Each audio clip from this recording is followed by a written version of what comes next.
Hola.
Fanboy Modeling School.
Hello and welcome to Fanboy Modeling School. I am the Fat Man, just now in HD. I'm here with my boy Steve, real name no gimmicks, also in HD. How's the audio?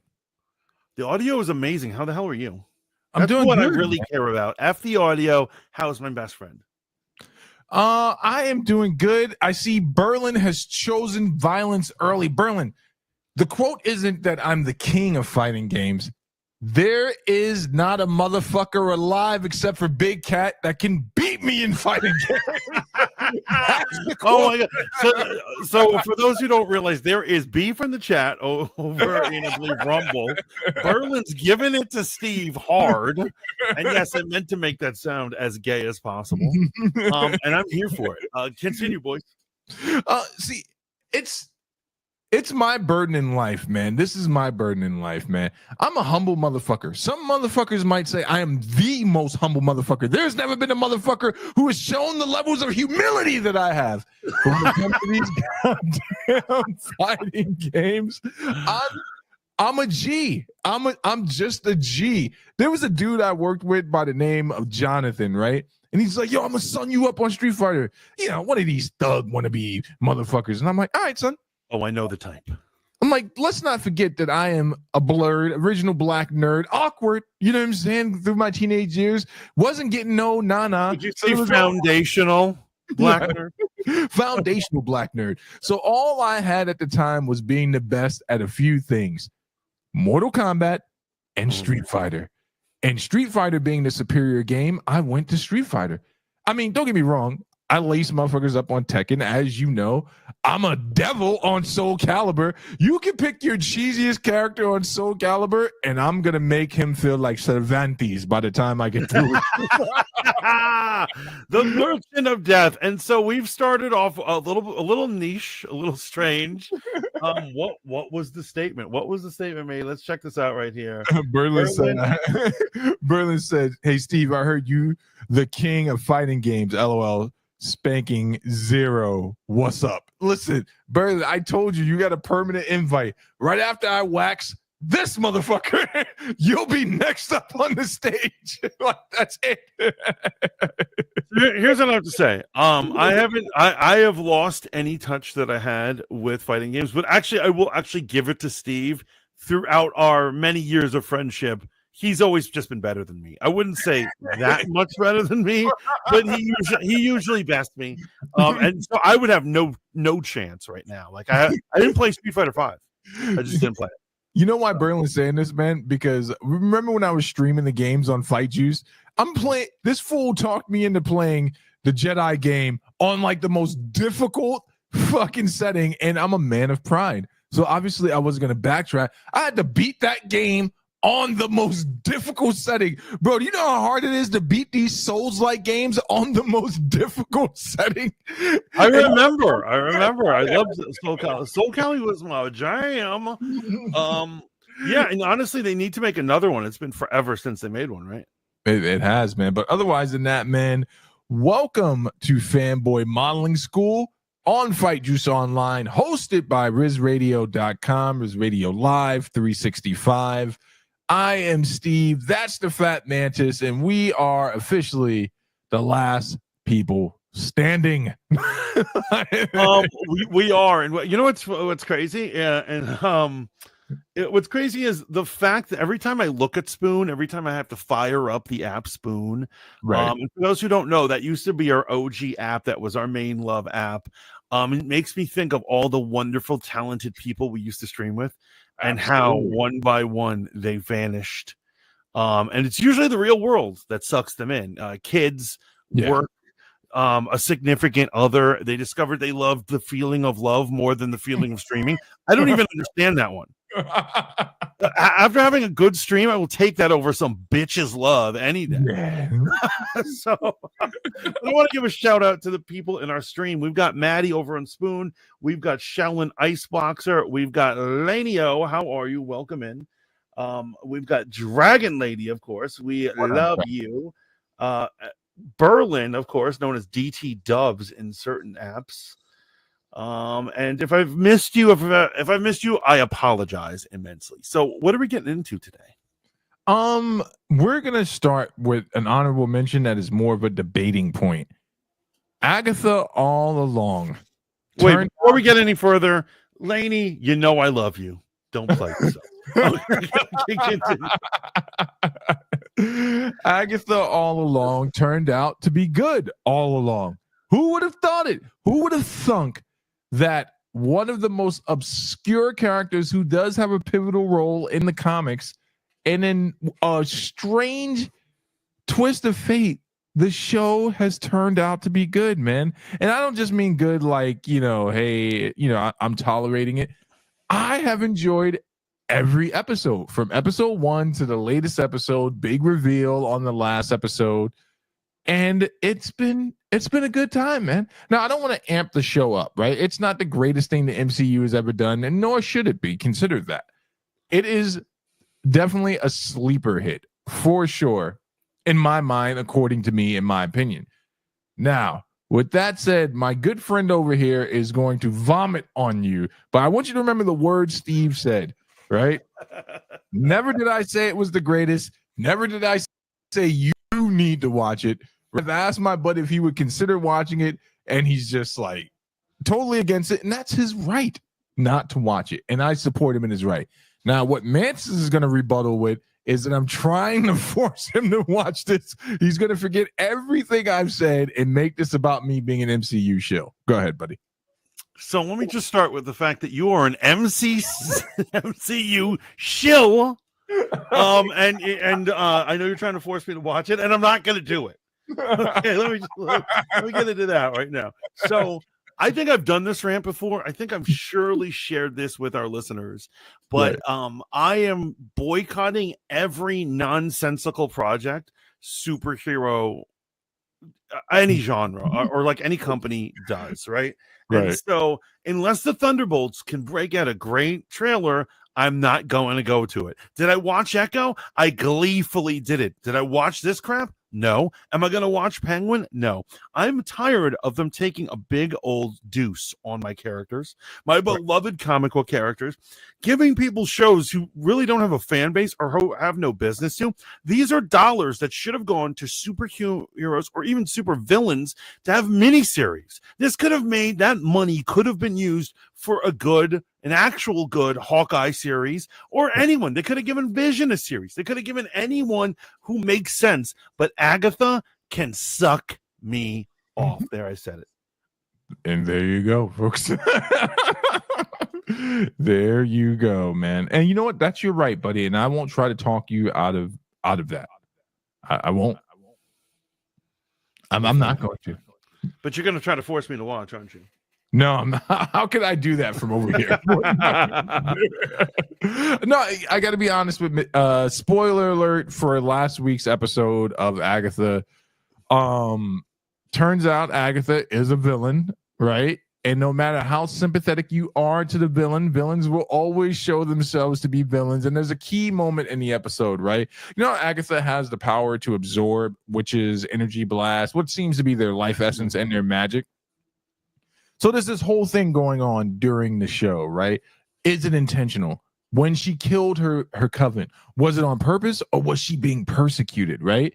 And I'm just watching new rock stars, other female content creators make stuff about this. And they're like, maybe she's a victim. Maybe she's not. No, the bitch ain't a victim. Turns out she may not be able to control it, but she can damn sure hyper accelerate it, right? And there's a scene during this last episode where someone tries to save her and they shoot an energy blast to cast an evil spirit out, which is actually not even an evil spirit. It's the spirit of her dead mother that she had killed many moons ago, right? And Agatha starts absorbing it. And then you see at one point, Mantis, she pulls the energy in even more like a succubus. And it was great to watch all these people backpedal on their theory of her being a victim, of her not being able to control it. And then the big reveal, obviously, is Wiccan, aka Wanda's son, who, by the way, I watched Doctor Strange Multiverse of Madness. Still an amazing movie. Watched it with my whole family. Hey, what up, Remedy? Welcome in. Everyone had a great time. I never noticed that when they're in the temple, Wanda's temple, that there is a carving of Billy there, of Wiccan in the temple, right? And I was like, oh, that's pretty cool, man. So having a good time with the show. I'm having a good time. I would definitely say that in my rankings now, it goes as follows. WandaVision is in regards to the television properties. WandaVision, I did enjoy Moon Knight. It had its problems, all right? And then Agatha all along, in that order. Well, that's great.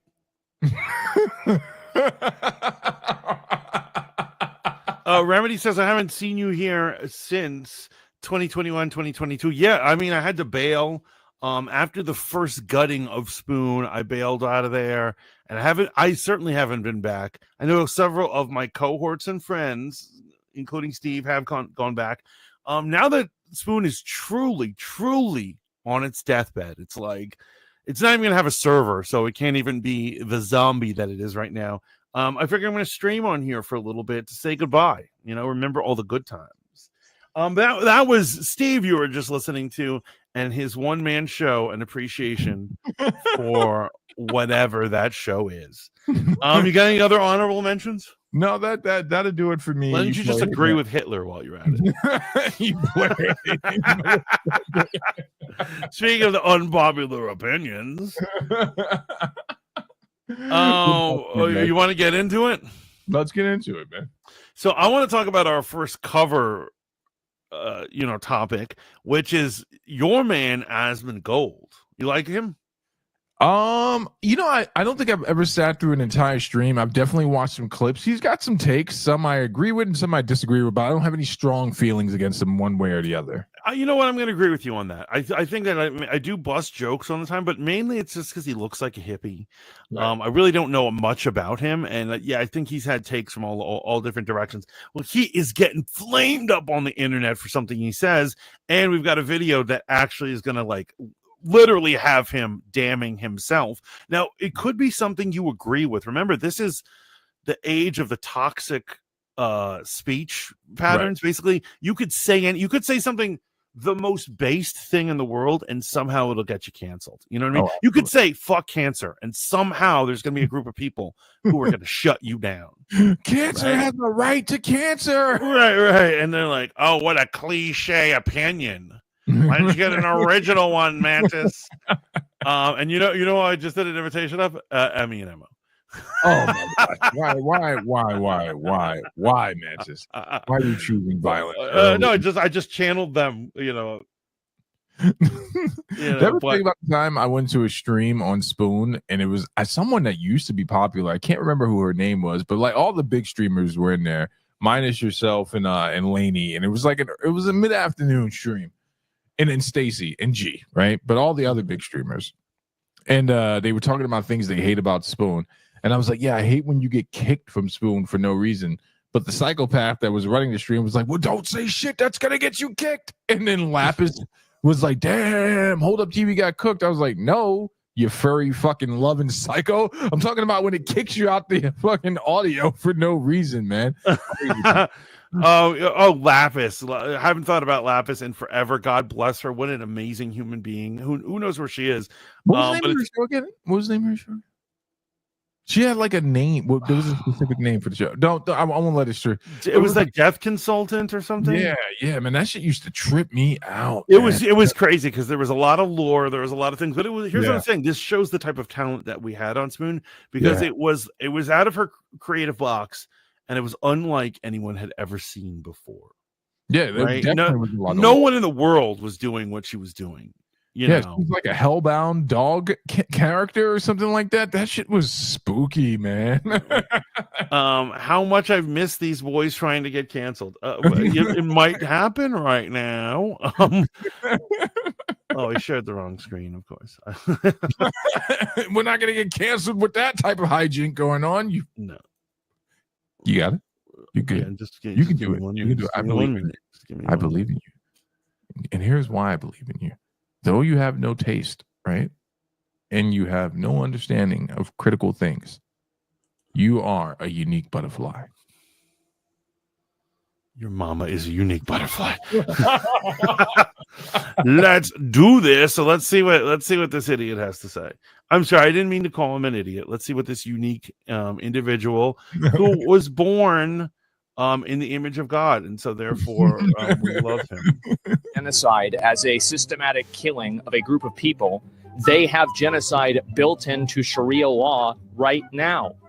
So no, I'm not going to cry a river when people who have genocide that's baked into their laws are getting genocided. I don't give a Boy. Here we go. Yeah, and so that's just the start of it. There's more. There's more. But what do you think so far? So I assume he's talking about the great religion of Islam, the religion of peace itself, and he's referring to certain parts that people would say you're taking out of context from the Quran, but there's definitely a mandate and a way to deal with war. But I'll let him get canceled for that because I'm not fighting that fight anymore. And so I would say in the Western world, in terms of the hierarchy of it, what do we call this? The oppression Olympics. Right. I would say that like Muslims are like maybe number 4 on the totem. Like the first time you get canceled is a trans person. If you say something negative about a trans person, the ring down from that is any just plain gay. Right? Just normal one, your normal tier gay. Then number 3 would be a black person. Right. Then would be a Muslim, and then under that, believe it or not, is just a brown person, because I don't think they're equal, in terms of oppression levels. Right. And then like under that would be, we start with the women. So I would disagree with your tier list, and maybe we have to do a tier list like all the kids are doing on YouTube right now with the graph and everything. The S and then the A through F or whatever.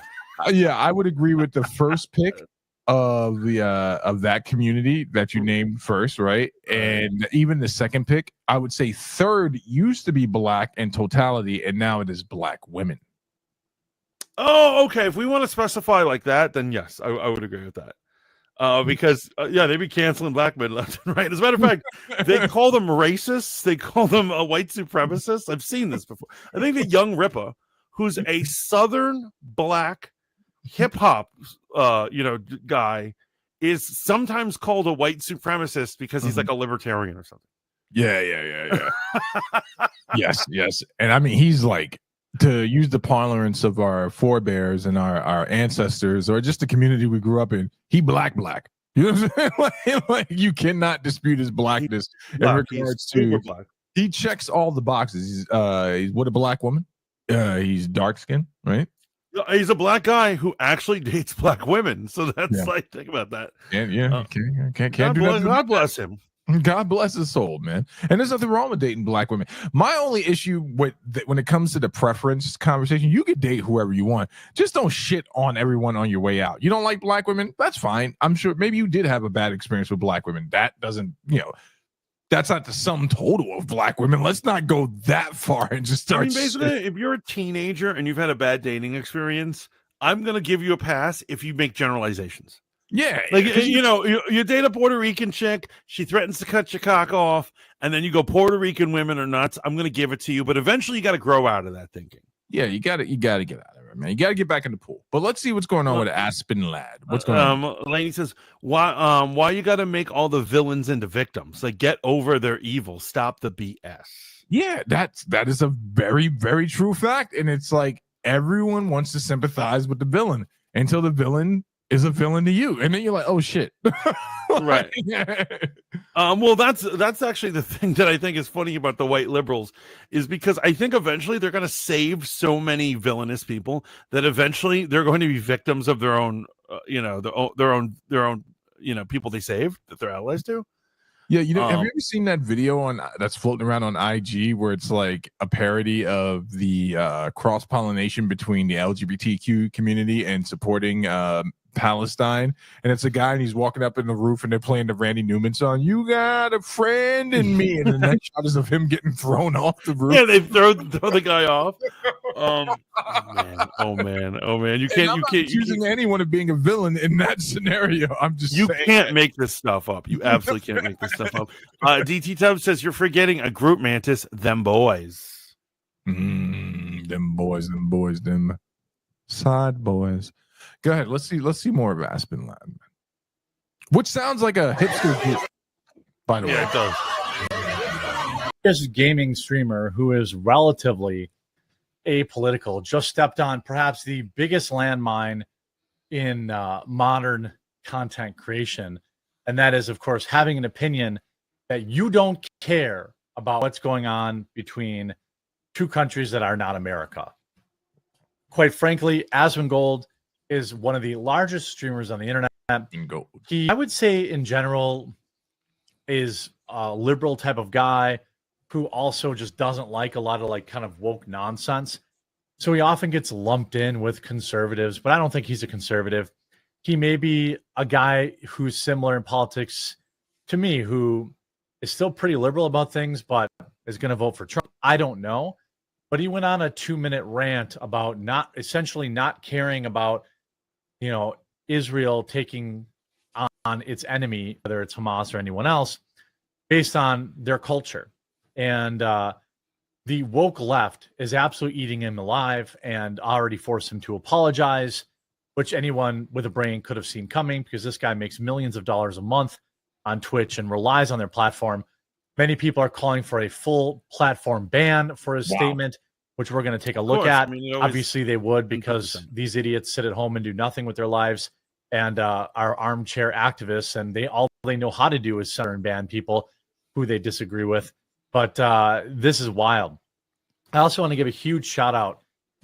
Anybody who's a gamer out there or looking for a new computer, you often ask me we're going which to one skip I his use commercial to save, or link will be in the description below.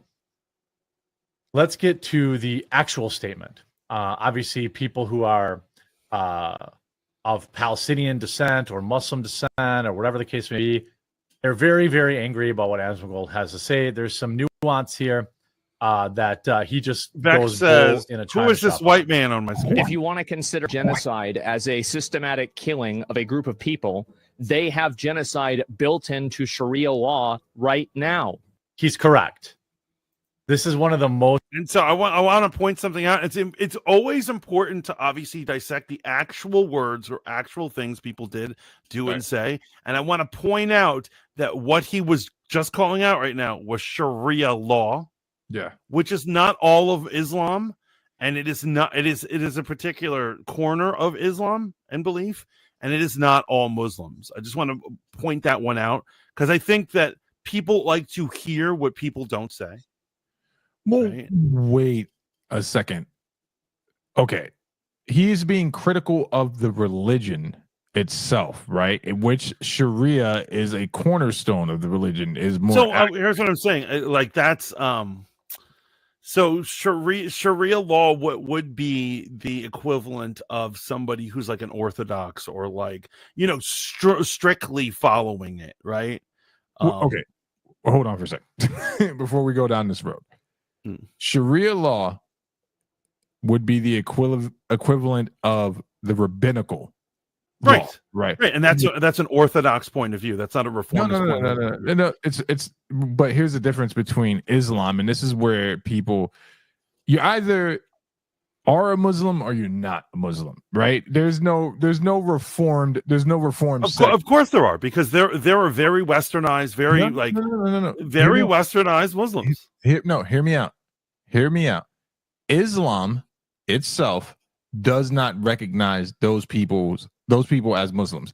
Like, there is not a reformed sect that could divorce itself from what the Quran says and what the Hadith say. So here's what I'm saying. Being a Christian, I agree with you.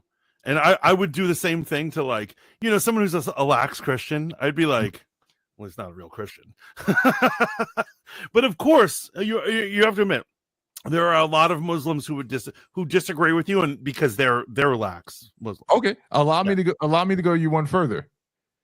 There couldn't be a Muslim that could disagree with me and call themselves a Muslim and say they follow the word of the Prophet. Then, right? But I'm saying there's many variations of religion, and so no, I get what you're saying. Mm-hmm. Here's the thing, right? If you be a follower of Islam, you don't get the same liberties that Western religions do.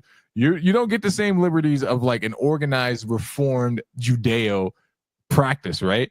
In Islam, there is Islam. Yeah, right? Here's what I'm saying. I absolutely agree with you. Yeah. Except, however, we seem to be fanatics or extremists, and there are going to be countless people who disagree with us. And everyone's saying that they're like, well, my Afghani social studies teacher, who's very Western and just kind of hangs out and he kind of celebrates the holidays, they're like, he's a Muslim. And they would then argue with you about whether, you know, what is a Muslim or something. That's right. I don't have to argue with those people, because then I don't have to argue with those people, because here's the crazy thing, right? I would say if he is a Muslim, then let's ask he or she's Iman to tell me if this person is a Muslim. It's straight up, and not trying to diss anyone, but once again, the types of people I'm giving examples of, they probably couldn't point to an Iman. You know what I mean? Like, they probably don't remember the last time they were in a mosque. But here's the thing, and they're certainly not praying 5 times a day. That's for sure. Here's the thing, though. I went to a mosque in California near the Van Nuys area, and I think it was predominantly a Persian population. And I will say this, the Imam himself was very, very, very much a caring man. There are Muslims that are not bought into a violent response to things, but that's neither here nor there. I can school you all on Islam later. I'm sure. I forgot this is one of the subjects like you like to pretend to be an expert at. So I walked into this one. I'm not pretending to be an expert. I just know more than you. Most inconvenient truths about that faith that the left continues to ignore, that true believers believe in. They believe in there is only one true God and one true religion, and that, there is, I think that the overwhelming majority of Muslim people are fine people and are good people, law-abiding citizens who don't take their religious text literally. The same could be true for, I'm not an expert in religions, right? But you could probably say the same thing of, Christians and the Bible. There are probably things in the Bible that most people who are Christian or Catholic don't take 100% literally. However, there are people in the Muslim community that do take what the Quran says 100% literally. Mm-hmm. They do throw LGBTQ people off roofs. They do believe in martyrdom. They do believe in all of the things you see if he gets them back do. To his comment. There's only one religion that's going into groups of people and blowing themselves up. Okay, so we can acknowledge that there is a radical side of this religion without painting the entire swath of people in a negative light. And he's saying I have Muslim people that watch me. I'm sure I have Christian Catholic people that watch me. Muslims. I don't believe that because you are a Muslim that you inherently are worse. Anything like that. But there is a section of that. Look at this white man squirm. Just look at, there is a group of people that all seem to be of the same culture. Is that what he's saying is true? So no, I'm not going to cry a fucking river when people who have genocide that's baked into their laws are getting genocided. I don't give a fuck. They're terrible Pardon his people. Language. It's not even a question. It's crazy that people don't see it that way. Now I think, again, this is what happens when you live stream, or even when I do like one take stuff, you don't get a lot of nuance there. I assume he's talking about like Hamas. He's not talking about your average family that practice the Muslim faith. He's talking about Terry. Now here's where Aspen Gold or whatever his name is incorrect. There's actually nothing in Sharia law that dictates mass genocide, right? There's nothing in there. I think what he was trying to say that since Sharia law deals with warfare in itself and how to deal with your enemy, and this is where people usually have the misconception, but there is most certainly a way you're supposed to deal with warfare according to Islam, but none of it is as heavy-handed as not heavy-handed, but let me just put it to you this way. You'll find more about genocide in the Old Testament in that regard, but there's nothing like a standing mandate in regards to wipe them all out. But there's a way to deal with it. Lainey says, I've met some extremely kind Muslims. All Muslims are not so extreme. Radicalist Muslims are... Oh, that's so funny that this app breaks up the word like that. Like our old day crusades. Religious wars have and will always be a thing. Okay. Fascinating. That's who he's talking about. So all these people, like this Capri Sun Poppy who's filling his diaper about it, like he's probably not talking about him. They'd be doing the same thing. You can sell this $5 spatula on Amazon. Now, this is mass genocide. Who's this guy? Who is this villain? This is me not paying for YouTube. So a commercial popped up. But acts of aggression.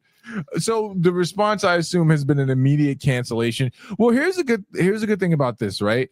You and I have had this debate and this conversation. You know, you're a free speech absolutionist. And I'd say at the very least, you should know what the fuck you're saying before you say it on the internet, because there will very well be consequences. Should Aspen be held accountable for his ignorance or for his statement? Right. And so, like, for instance, yeah, you should at least research and get your terms correct. Right. If if you're gonna paint with a broad brush a whole group of people as a thing, right? You should get your terms correct when you're doing it. So I do agree with you that was like idiotic. And here's what it is. I think we all know what he's trying to say, but the point is you get canceled for the things you actually say, not the things you're trying to say, right?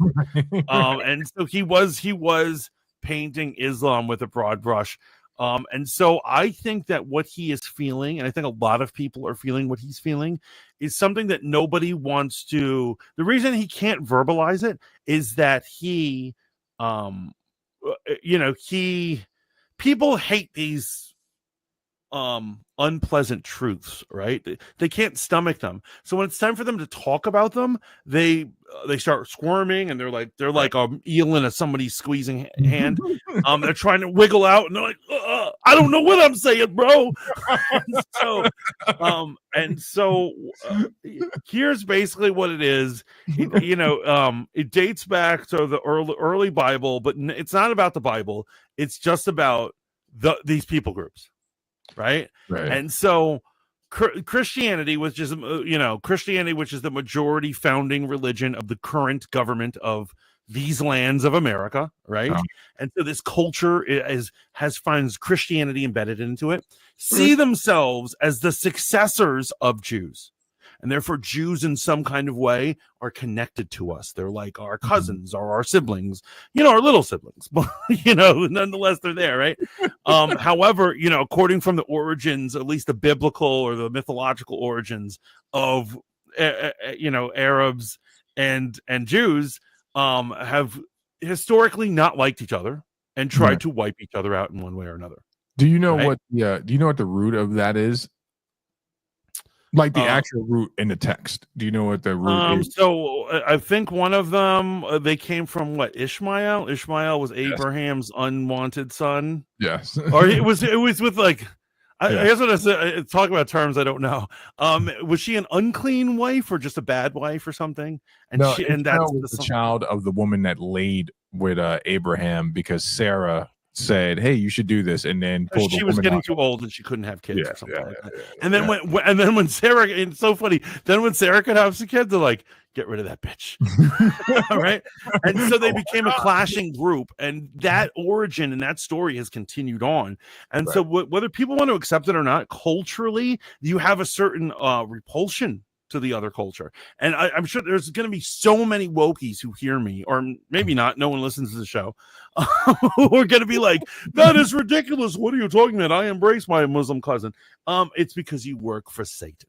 Okay. But let's say you are not one of these blue-haired freaks who are trying to destroy and dismantle all of society. They're not happy till New York City is in flames. Right. You probably come from a culture that's at least along under the surface, where you don't see it, where you don't realize it's subconscious. You have some sort of repulsion or some sort of issue with Islam because of these years of issues our cultures have had. Right.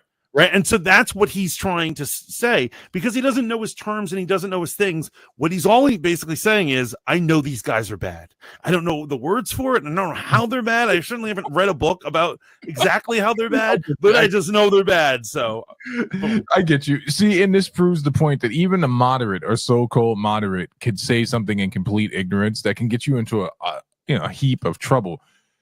I once watched an imam who was the imam to Linda Sassoon, right? She's quoted as saying that whenever she was on, is it on tour or speaking engagements, or when she prays at night, she feels his presence. And the guy's a very deep dude. When it comes to theology, he's an extremely well-read man and a very educated man. And he said something that made me realize I would much rather have a conversation with a Muslim about religion than I would with an atheist. Not because I feel like the atheist is going to be able to sum up the conversation, but often when I'm having conversations with atheists, I find myself in these type of moments that Aspen finds himself in, where I have to look at that person. I'm like, what are you talking about? I'm like, what are you talking about right now? Like, what is your understanding of Sharia law, the Levitical laws? What is your understanding of the New Testament? Like, before you said any of this, and this is the problem with generalized knowledge that can be accessed through the internet, right? You just start saying stuff, man. You just start saying stuff. Because here's what it is. I think he was speaking from emotions, not from knowledge. I don't even think he was being emotional. I think he was being matter of fact and didn't realize. But here's the crazy thing, man. Would he say that? Would he say it to a bunch of Muslim men? Would he say it to their face? Because this is going to tie. Let's do it as one Muslim man his same size. Would he say it? Probably not. Probably. Well, I mean, have you seen him? And that's what I think I made a hippie joke on our cover. But like, look at him. He's got a man bun, and he's never done a push-up in his life. And I don't want to make this about white versus, white people are allowed to have opinions, because this is going to tie into something that I do want to talk about, and we briefly touched on. It's people maybe inviting themselves into conversations they're not ready to have yet. And remember, we were talking about Adam 22. This ties in. Trust me. Okay. Yeah. Adam 22. Which conversation about him? Because he's always up to something. Right?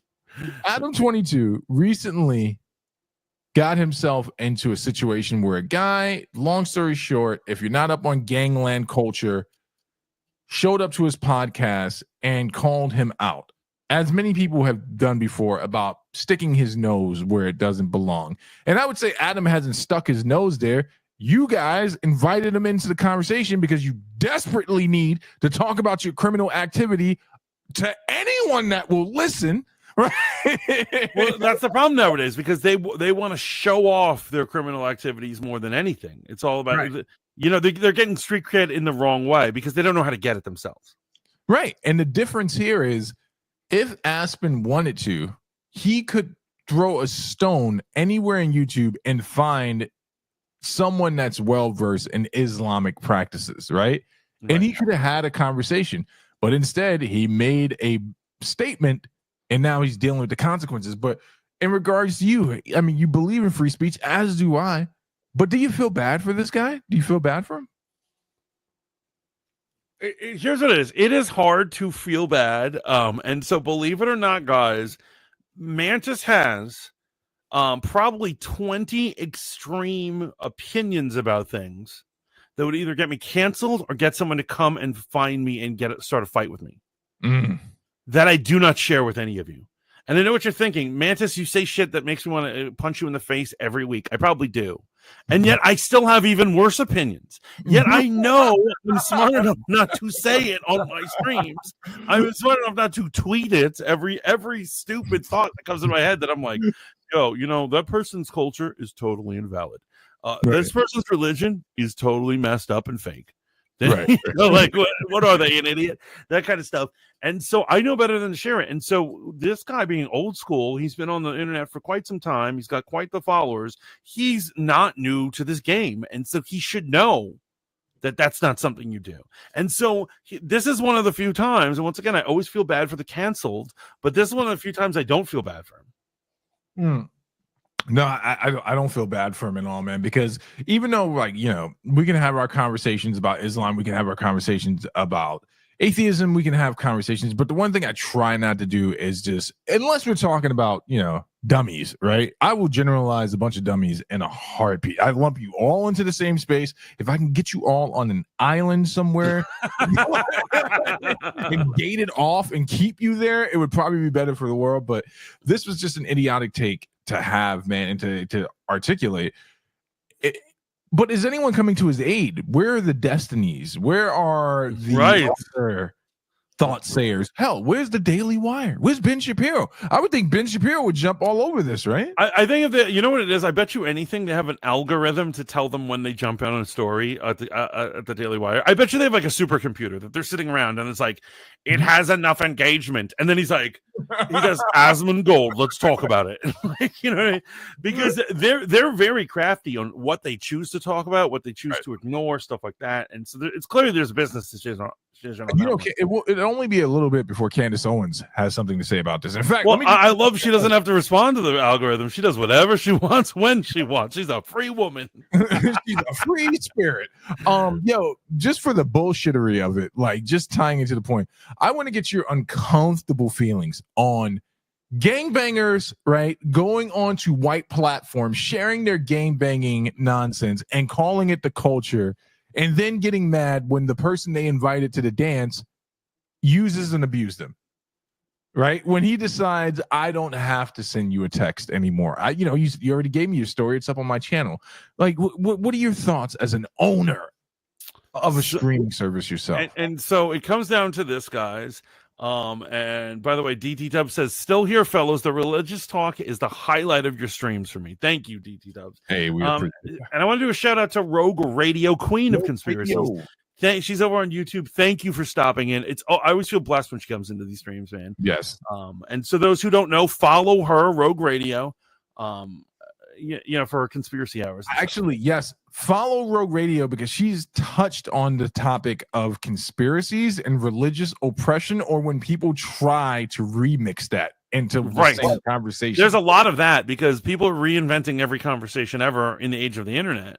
Yes. Right. But so outside of here, guys, I produce a bunch of podcasts, podcasts that aren't featuring me, featuring other people. And this is part of my job that I do. And so I'll tell you this, most of the time, unless somebody is like a real celebrity, we do not pay them to appear on a podcast. And why is that? You know why? Because both the person appearing and the person interviewing are getting something out of it. Correct. The person who walks in off the street and is like, let me tell you about my gangbanger life. He's not some poor, dilapidated idiot who can't feed himself. He knows that he is getting street cred or fame, or he's getting more interviews off of this. People are gonna be like, oh, he's the guy to talk to, right? Right. And so it's not like he's being taken advantage of by the white man. Although people will sometimes play that off, they'll play that card. Right. For some reason. And so both sides are getting something. If I'm the podcast host or the producer, I'm getting your interview and I'm getting content, right? I'm getting this, right. Someone to 50% of the content is being made up for me. But on the other hand, trust me, these guests, they're getting so much, they're getting exposure, they're getting all sorts of things. If you see some of these business podcasts, a lot of these guys, if you go to their websites, they will have links to every episode of a podcast they've been on. And the more that they collect, the more they look like they're an expert on what they're talking about. So I have no pity. I will say this.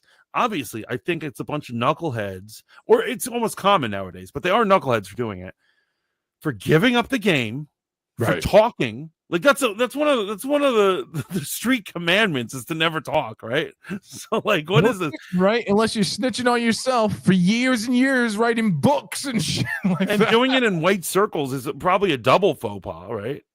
I sent you a video. It's the second one, the latest video I've sent you, and it's just because I really do think the problem with Adam 22 is when you try to engage him in a conversation where you're like, oh, you're a culture vulture, you've already stepped into a thing where he's just going to be defensive and not really deal with the issue. So that's why I never referred to him as a culture vulture. In fact, what you should be doing is just straight up not platforming yourself on Adam 22, right? If you don't want him to be a part of this conversation anymore, simply do not go on the show, right? Yes. Do not give him any airtime, any play. I have a word I use for people like Adam. Excommunicado. He needs to be excommunicated. I mean, he can stay in gang business all he wants. Just, go ahead and hit but it. Also, I got to say this, and, obviously I'm not usually calling people on racism, but I have to say, I think that they say it about everybody. There's a lot of people who are culture vultures. But I think in general, Adam 22 gets culture vulture because he's white. Oh, he 100% does. But the unfortunate part is he fits the bill, man. But it's not a culture I care about. I'm not invested in gang culture, right? You know what I'm saying? So I don't care if he monopolizes profits off of it, monetizes, because the fact of the matter is gang culture is not black culture. It's not Chicano culture. It's just a violent part that has made itself very vocal. Do you hear that, white people? So when you are accidentally offending gangster culture or gang culture, street culture, you're not actually offending black people. The only people who will be offended by that is a criminal. Right? They're like, someone needs to lock these gangbangers up. Oh, sorry, Steve. I didn't mean to say that. No, I'm just out here trying to buy milk. Who are you talking to right now? So let's see what this culture vulture has to say. Everybody's been thinking for the last 20 minutes. Don't y'all have something to talk about? Yeah, what's going on, man? I don't know. Let me know something, man. Like, what we learning? I feel like you're disappointed because now I'm a rapper, having motion, and I'm not even writing songs about you. I feel like you were probably pissed when the freestyle came out. It's funny that we're on this clip because this is right over cultural Before the freestyle. Oh, I don't even remember anything before that. Although I was just thinking we did that whole interview with Flame in which he remember he's telling the funny ass story about him stealing his shit while he went to the store or something. Flame ain't steal none. No, he said Ruga stole from him, right? So I just want to, for those of you who can't see, right, I want to set the stage here. There are three gentlemen from the south side of Chicago. If you've never been to the south side of Chicago, maybe think twice before going unless you have business there, right? Unless you're doing some community outreach, don't go there trying to do some academic shit. But for those of you who can see the screen, let me show you what's going on here. The three dudes that are sitting on that side of the table are with what you call the business, right? And you can tell by their posture, one's leaned back. The one that's talking is leaned in, arms crossed in a defensive stance, and his homeboy on the other side of him is sitting back with his arms crossed. The guy that's sitting next to Adam is from LA. Two different types of gang culture. They share gangs in common, but two different types of gang culture. I want you to look how he's looking at the dude who's talking, right? Because he is also with the shits. He's with the business. And he recognizes that this motherfucker came on this show tonight to make a point. And he never takes his eyes off of him. Adam, on the other hand, takes the posture of a man who thinks everything is sweet. Why does he think that? Because they're in his $1 million building on whatever part of Melrose Boulevard. He's got black men who work as a security force, right, with guns inside of there. So he thinks this is all just a game because the only people who are going to die today are going to be black people if some shit pops off. You know why? Because his bitch ass will hit the floor. Even if he's got a blick on him, he's going to hit the floor. And that's not just because he's white. It's because he comes from the race of punk ass motherfuckers, right? Like 100%. But now that I've set that stage and I hope it was well articulated, play it, my brother, and let's see the tension build. Yo, by the way, I laughed so hard today. I was watching old episodes of 30 Rock, and there's a part where Tracy Jordan says, I'm not going to the Source Awards. Getting shot at the Source Awards is a ritual for us. That and getting shot in front of Hot 97. Exactly. Huh? Listen, I'm gonna tell you some real shit though, Adam. Okay. My thing is with you, man. Like even where we went bad at, the moment I did my interview with you, I talked to you before the cameras was even rolling. I said I ain't even want to talk about that billionaire shit. You feel me? Just off the strength of that's Duck homie. We always in cahoots with each other, and I ain't got time to be, you know what I'm saying, bashing the next motherfucker on the internet or whatever. Then the first thing you started the interview off with was, you said you didn't want to talk about the billionaire shit. And I literally just told you this. So it's like, why speak about it on camera? I thought you didn't want to talk about Dirk specifically. But listen, this was the thing though. It's like, even after the interview, I talked to you. I'm like, oh no, I just want to see the interview before I come out. You know what I'm saying? To see it. You know what I'm saying? Just because I ain't got time to be stirring all goofy shit up. I ain't got time for that. But you, literally, any other time I DM you, you hit me back. But this particular time when I'm DMing you, telling you, like, send me the video, the clip, You're not hitting me back. Now you drop it. And you knew I talked to you and you agreed upon this. As a man, when you tell somebody I'm gonna do this, you gotta stand on it. Where I'm from.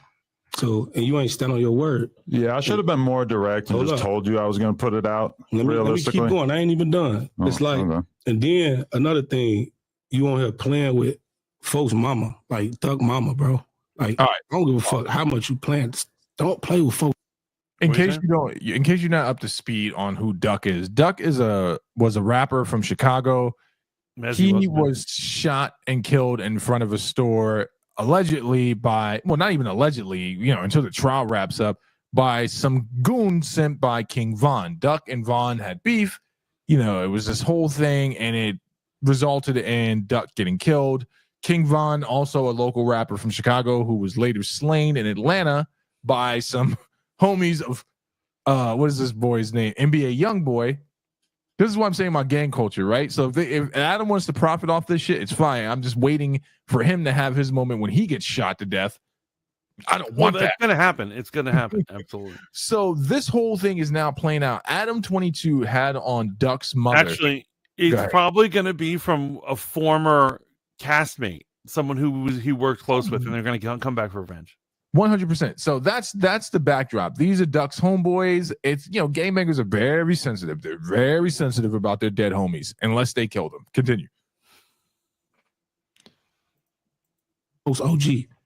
I think that was a mutual thing. Her and I had this little flirtatious joke thing going on.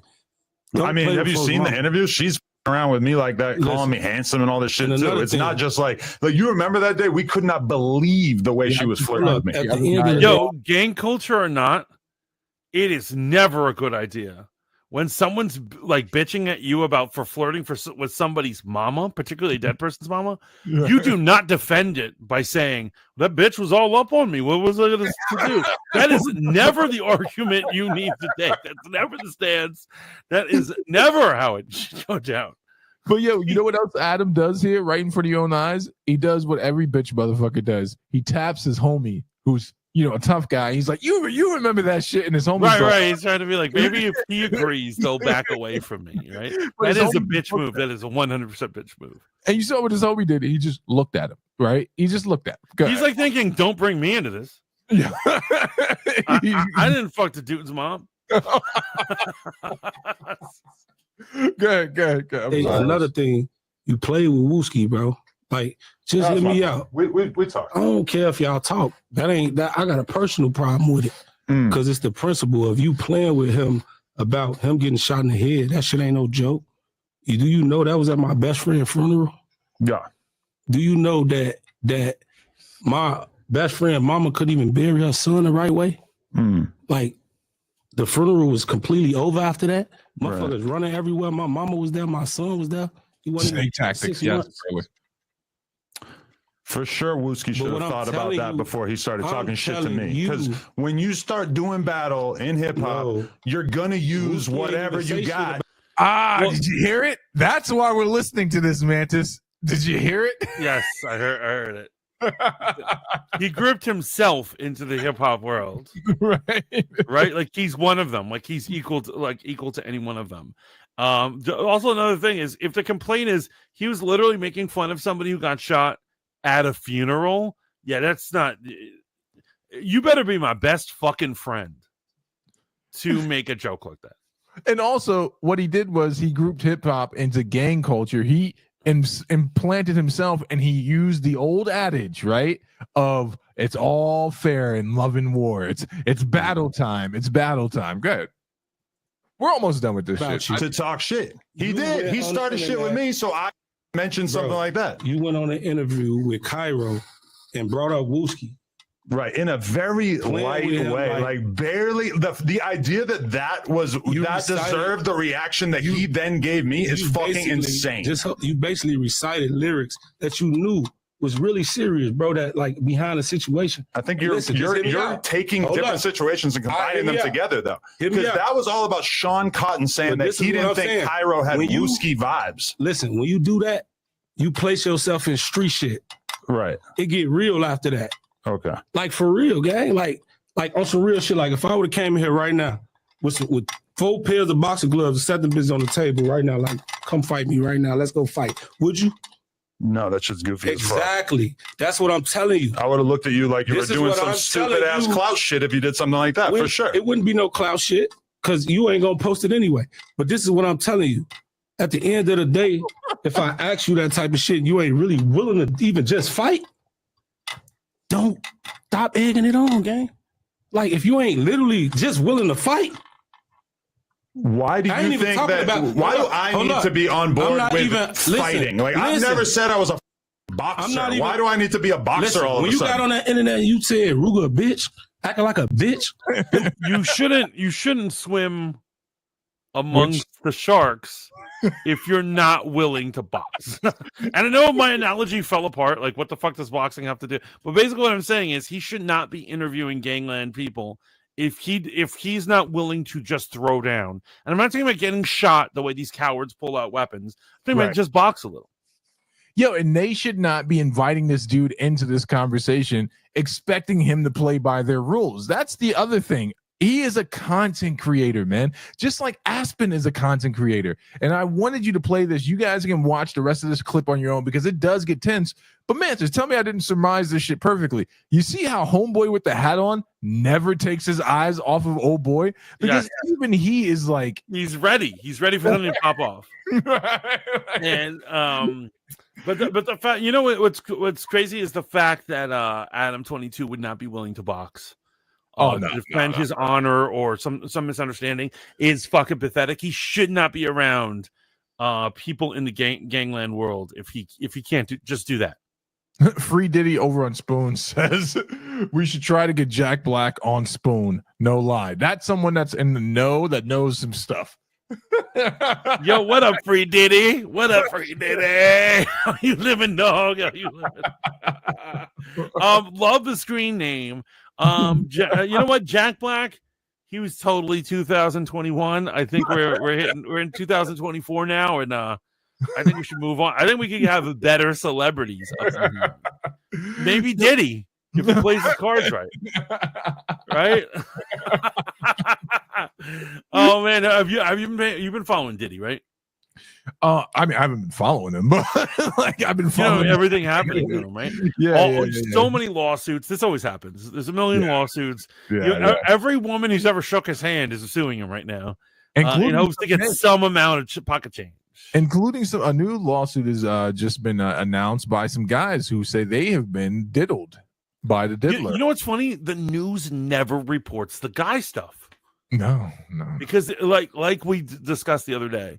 It has a different connotation, but they love to bring, like, for instance, today's was like over 120 lawsuits against him, including one from a 16-year-old girl. Notice they do not mention males. I promise you, if you look at the CBS News, they will not mention males. No, they definitely won't, man.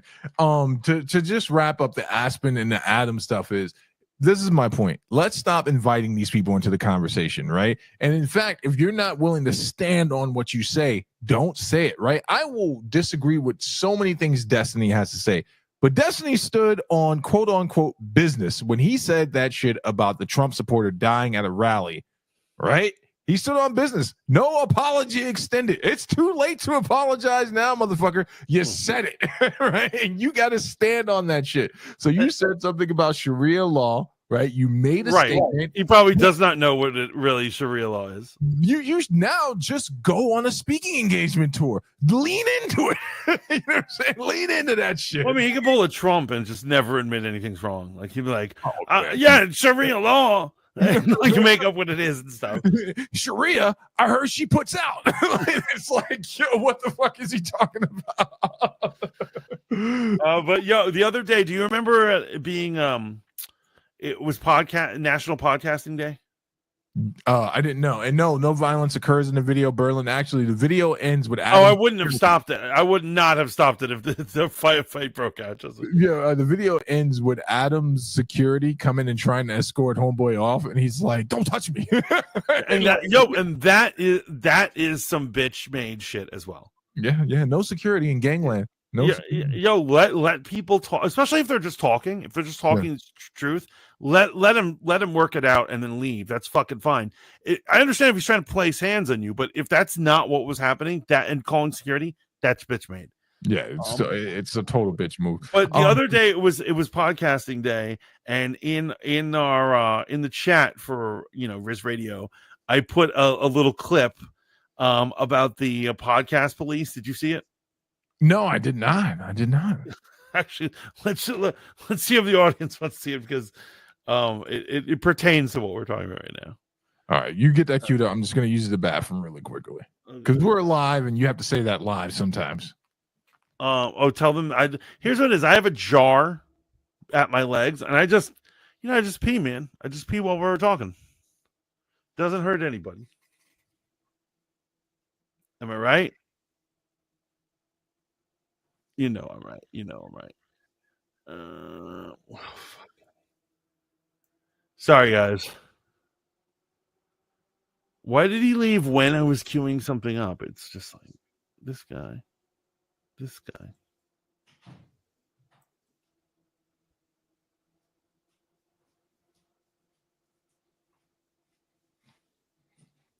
You are listening to the Fanboy Modeling School. I am the Fat Mantis. I'm here with my boy Steve, real name no gimmicks. Yo.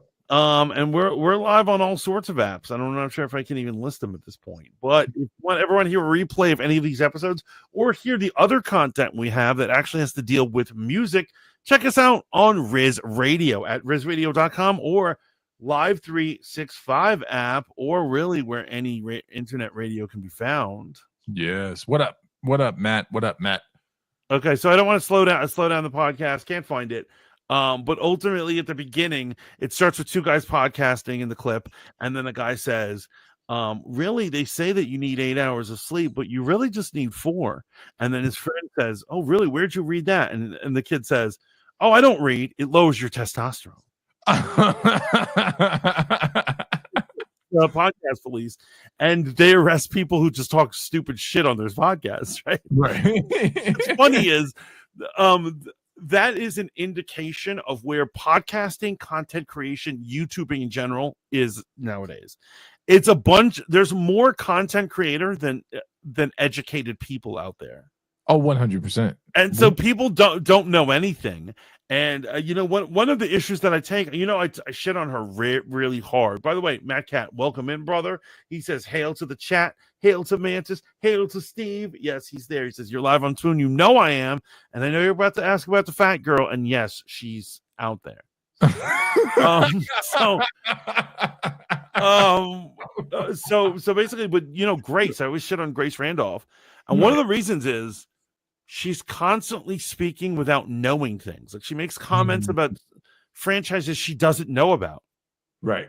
And she makes these things, and she's like so sure that she is. And it annoys me that she's so big, that she's making money off of just being ignorant about something. Right. And so, but she's not the only one. Everybody is. No, 100%, man. The thing about Grace Randolph and the content that she makes, man, it's a little bit more infuriating, at least for me, when it comes to her, because we're talking about pop culture, we're talking about movies, and your job is to be in the know about all these things. And I think one of the things that made me just kind of take an extended break from her was the whole Silver Surfer controversy, and she tried to play it as if Silver Surfer has not been a pivotal character in Marvel comics and that he's not had fans. She's like, where's all the Silver Surfer fans at? Where in actuality, what you should be asking yourself is, where are the fans that demand for Silver Surfer to be a woman? That's a good point. That's a good point. Where the fuck are they at? But it's really infuriating with a content creator like her, is because she is talented. Let me just stop right there and just say she's an OG at this shit. She's been doing it forever. She brought a level of punk rockness to a place and a space where it's like you had to be on one of the big networks to critique things for people to really take you seriously. And she found a corner of the market where she was thriving. And just like Adam 22, she never wants to take any culpability for a bad take. It's okay, man. You had a bad take. You made a bad prediction. You just admit it. Like, hey, we got this one wrong. fucking let's move on, man. But when you double down and you say some shit and then you try to defend the points you made, She defends the bad take constantly. Like her like for instance, recently with her constantly, it took mad episodes before she finally acknowledged that Alien Romulus made money. She before it came out, she was hating on it. Then it comes out and she's like, yeah, it's a box office flop. And she didn't say flop, but she's like, it's not looking good. This is not good. It's not making money. And she continued. And every week people are like, it's not doing super great in America, but in foreign regions, it's making all this other money. And she's trying to make this justification. She's like, well, they don't make as much money in foreign markets. I'm like, you don't say that about any other movie. Right. And here's what it is. She couldn't just face the fact that she was wrong. Yeah. Or she couldn't just say the movie she had been dissing for weeks did good. She should say bravo. Right. Dude, I'm going to tell you right now, if Agatha All Along, if the numbers come out and Agatha All Along is doing good, like real good, not just in increased number, but really good, I will be the first to say congratulations, and I will digitally shake your hand on this podcast. But I don't win anything from them doing good, and I don't lose anything from them doing bad, which is the thing, right? You have to become emotionally uninvested from some of this shit to be able to report on it accurately. I do want to ask a question, right? How does this tie into Denzel Washington coming to the MCU? Oh, real quick. Matt Cat says, you were right, Mantis. She's such a fair weather Star Wars fan, but she tries to act like she's the biggest Star Wars fan. Absolutely. And she fakes it all. You're so right, Steve. She's just like a Democrat. Can never admit they're wrong. 100%. Steve, you got a haircut, dude. You look good, says Matt. And then finally, Matt also says, you look good too, man. Thank you. Thank you. And we see all your gym pics. You were always looking good, man, Cat. Getting swole. I like the animation that this thing has for the comments when you see it over on YouTube. It's like a sliding thing. It's not as abrupt as StreamYard, where it's just like, yeah. So, do you have theories? I have theories. I don't know what to think, to be honest with you. So the speculation is nothing confirmed, as far as I know, is that he's going to be in Doctor Strange 3 and he's going to be playing a villain. That's all I know. Am I upset about Denzel coming to the MCU? No, man. Wherever Denzel shows up, I'm going to be happy, man. In fact, when you told me many a moon ago in New Rochelle, there was a chance he was going to play Lex Luthor in the WB. In retrospect, I wish that would have happened. I really wish that had happened. Oh my God. That maybe could have saved that whole franchise. Right. And so here's what it is. I think they're gonna. I think he's gonna be cast as Nightmare. Some people are speculating Dormammu. Right. So here's what's going on. So the blonde chick, played by Charlize Theron, but Clea, yes. So Clea is the niece of Dormammu. Daughter. Oh, right. Daughter, right. So she's the daughter of Dormammu, controller of the dark dimension or whatever, all that stuff. However, they already had Dormammu appear as a deity in the first one. And so I'm not sure if they're going to bring him back or move on to another villain. Now, I know for a fact they've been trying to do Nightmare. Right. And so, you know how they kind of changed how Hela. So Hela in both Marvel comics and in the actual mythology is the daughter of Loki. Right. But in the movies, they made her the sister of Loki and Thor. You know what I mean? They kind of like mixed stuff up. I think they're going to mix it up, and I have a feeling like they're going to make Clea the daughter of some villain, but I don't know if it's Dormammu. That's my feeling of it. And I think because they want to get more villains, they want to pump more villains out. I think they're probably going to be like, make her Nightmare's daughter. Or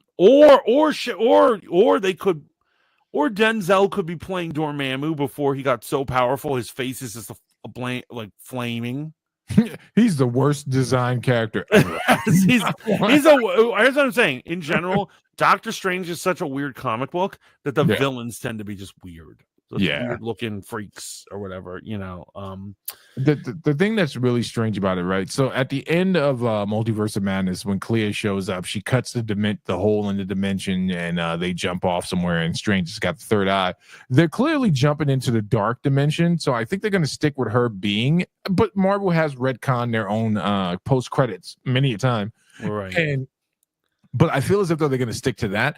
A lot of people are speculating that Denzel was going to originally be brought on board as a time jumped Kang.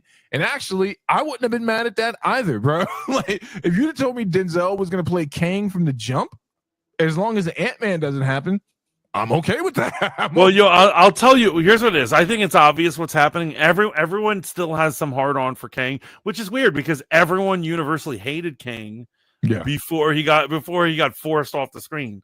I'm telling you right now, they're gonna have Doctor Doom kill the Council of Kangs. Oh yeah. They're gonna kill. It might even be an end credit scene, but they're gonna just brush it off. They're gonna just get rid of these guys. I do not. Every time a black dude is cast as something in MCU, they're like, it's gonna be a Kang variant. They are done with Kang. They're not gonna keep the Kang story going. Like for instance, when everyone was talking about Domingo, does he have a last name? The guy from Fear the Walking Dead. When he was cast, everyone's like, "Oh, he's going to be the new Kang. He's going to be the new Kang." Turns out he's playing the voice of Norman Osborn for the cartoon Spider-Man cartoon.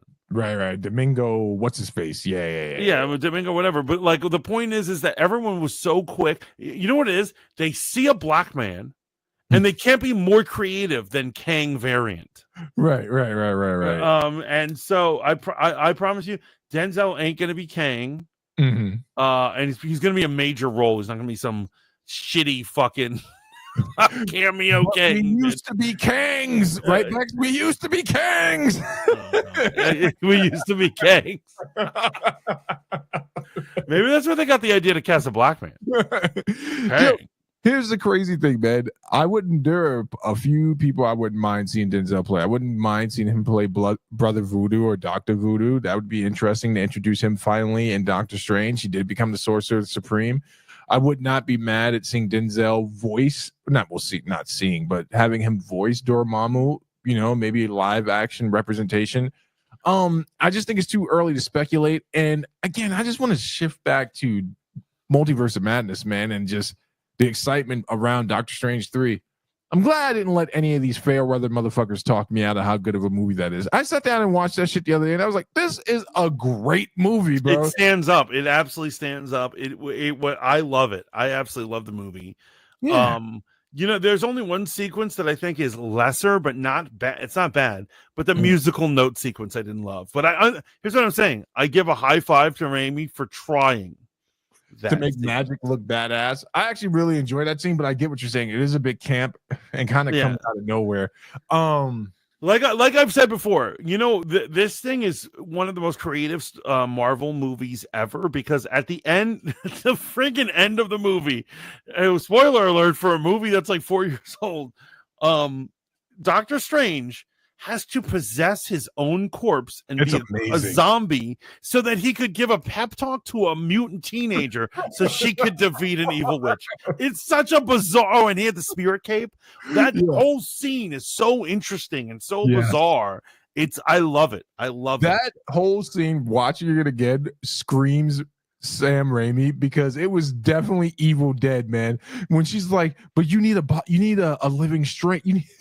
There's not a living strange for you to dream walk. And he's like, who says they have to be alive? And just seeing him crawl out the thing. And even the part with the demon spirits, that shit was magic uber. Whoever Denzel is going to play, man, I'm excited about it, man. Look who agrees with you. Mad Cat says, I don't care what Denzel is. That shit is going to be dope. Yes, he's the only reason I'm going to see the new Gladiator movie. 100%. Oh, that's gonna be fire. I honestly think that's gonna be fire. And I have to say, do you remember how much we loved the original? Yes, watched it every day for an entire summer, bro. That was the movie, and it's giving off vibes like it's gonna be the next summer movie. Yes, I'm here for it, man. Bro, go ahead. Matt says, yeah, Hela had Gore the God Butcher sword from the comics, and he got stuck with that thin pencil dick sword.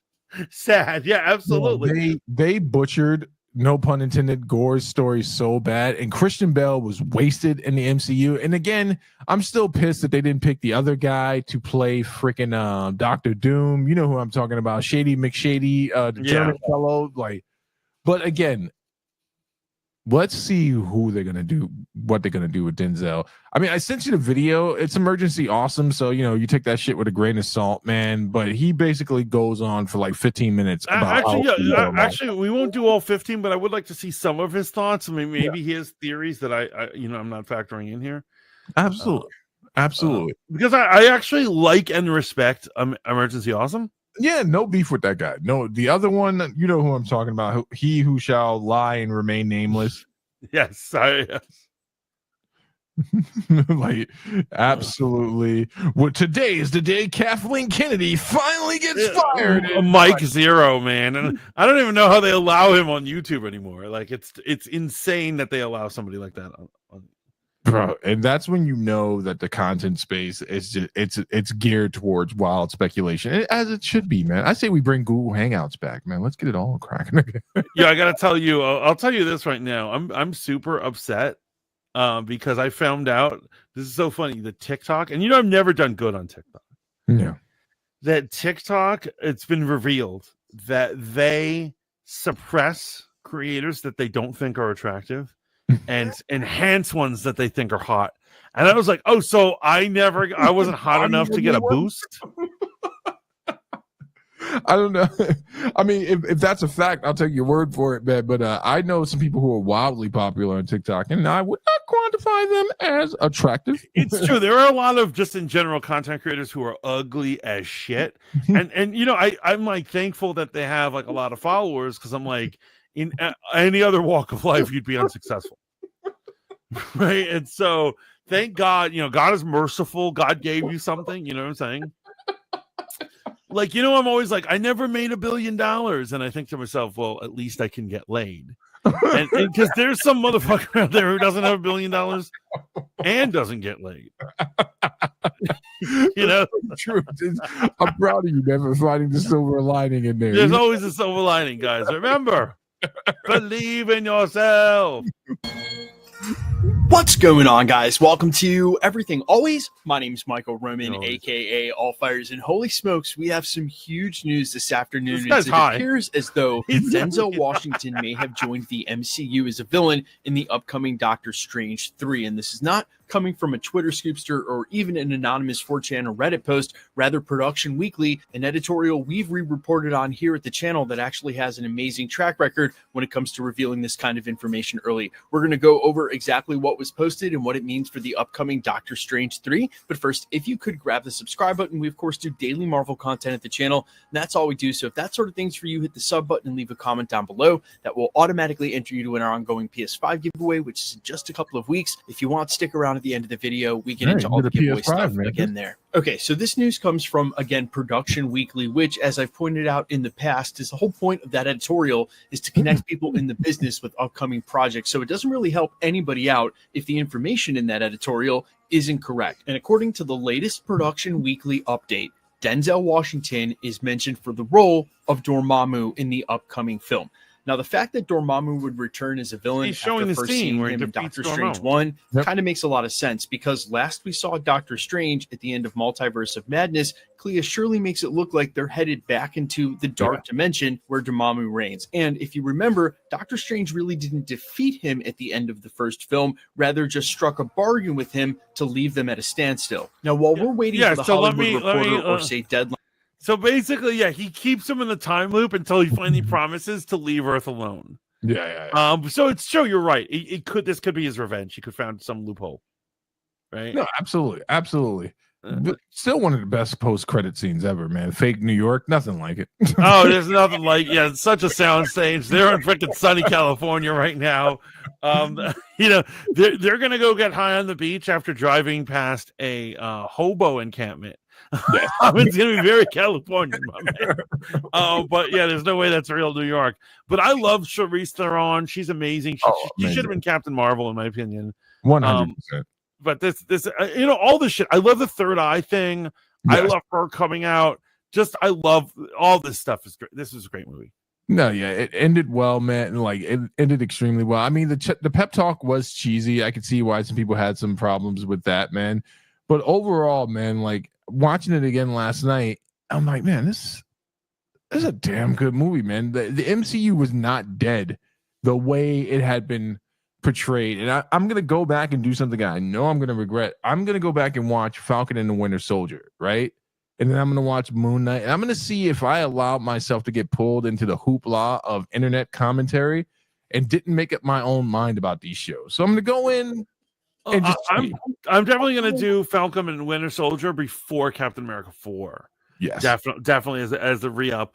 I think that, one of the reasons why this is amazing, not just because the actor, not just because it's well-made movie, great director, but like, it didn't run on a tangent. That the problem with Phase 4 is Marvel said to themselves, we're doing so good. Let's do a bunch of projects that have nothing to do with anything. We can expand now. And it was a terrible take. Yes. They should have stuck to Strange is a main character. So keep it on Strange, keep it on Thor, keep it, you know what I'm saying? Like all that stuff. You know what else they did to further your point, man? They gave Strange an arc, but it was in the worst way possible on the What If show. So instead of it just letting it in with Dr. Evil Strange being like, or whatever, anything but him just trying to recreate his universe. But even that wasn't that bad, man. But again, the Denzel thing, excited about that, man. I know you're super excited because we're running out of time, and I know you're super excited about this. You're super excited about this. Clone Troopers expressing themselves. Oh, wait! Before you do that, I'm not done with Doctor Strange. So, just real quick. What time is it? Are we really that late? Yeah, are we almost on 2 hours? Well, so we're at 123 on Spoon, but we're good. Yeah. So basically, here's the deal. You do realize why the pep talk was important writing wise?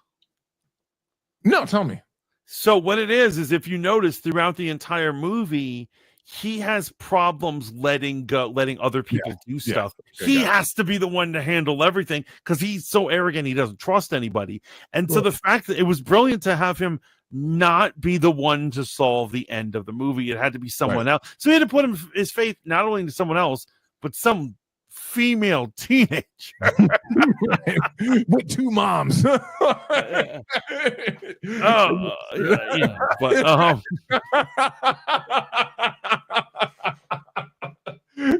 for a conservative guy like Dr. Strange, who's surely conservative, bro, there's no way he's not conservative. Look at that mustache. And he's a doctor. He's a fine doctor. There's no way he didn't have an issue with it. There's no way. He when he looked at her vision, he was probably like, "Wait, is that the aunt? Is that your aunt?"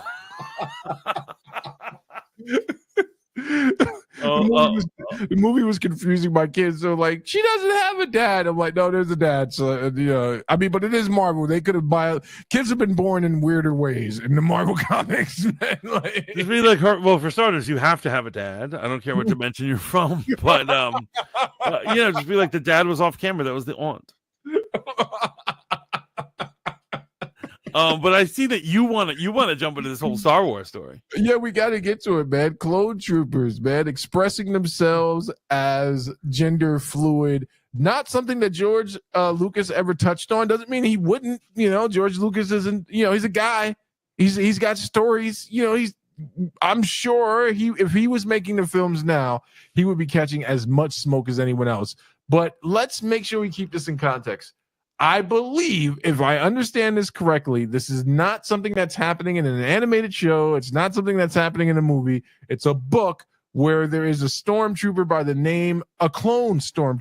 name of Sister. Is Yes, it? Take it that's from there, Mantis. So, by the way, Matt says you guys need to stop licking Doctor Strange's multiverse of madness booty hole. It's not that good. Wow, hater. Hey, but he also says, "Ew, homeless people are gross." So there you go, guys. There's Matt Cat's commentary. But like, so basically, here's what happens. A Art of Star Wars, an Art of Star Wars book brought this back up, and what it was is this happened years ago, and people just didn't notice. It wasn't on anyone's radar, and so there are a book. I'm gonna miss. I believe it's Secrets of the Clone Troopers, and there was a series of books. There's Secrets of the Sith, Secrets of the Jedi, and all this stuff. And there's one with Secrets of the Clone Troopers, and in it, Rex is commenting on a clone named Sister, and so Sister presented and felt like a female, and so there's that. That was just a thing, and so in a recent Art of book, they made Sister. And they made Sister in the Star Wars universe decorate her armor with the trans flag from our universe. And now art is coming out like that. And so I think people are calling foul on that because you might as well have her also have a sticker on her that says Kamala Harris and Walsh 2024 or something, because it's so not in Star Wars. It's so grounded in our world. Right. And Star Wars is not supposed to be better. Wait, I want to just stop you. Did you say this is from like an art book, as in like conceptual art, like designs? This is not even a story. It's not a cartoon. It's not a story. So what it is their character was mentioned a few years ago in an actual story about clone troopers, and he just mentions it. As a matter of fact, in the story, this gets a little this gets even stupider.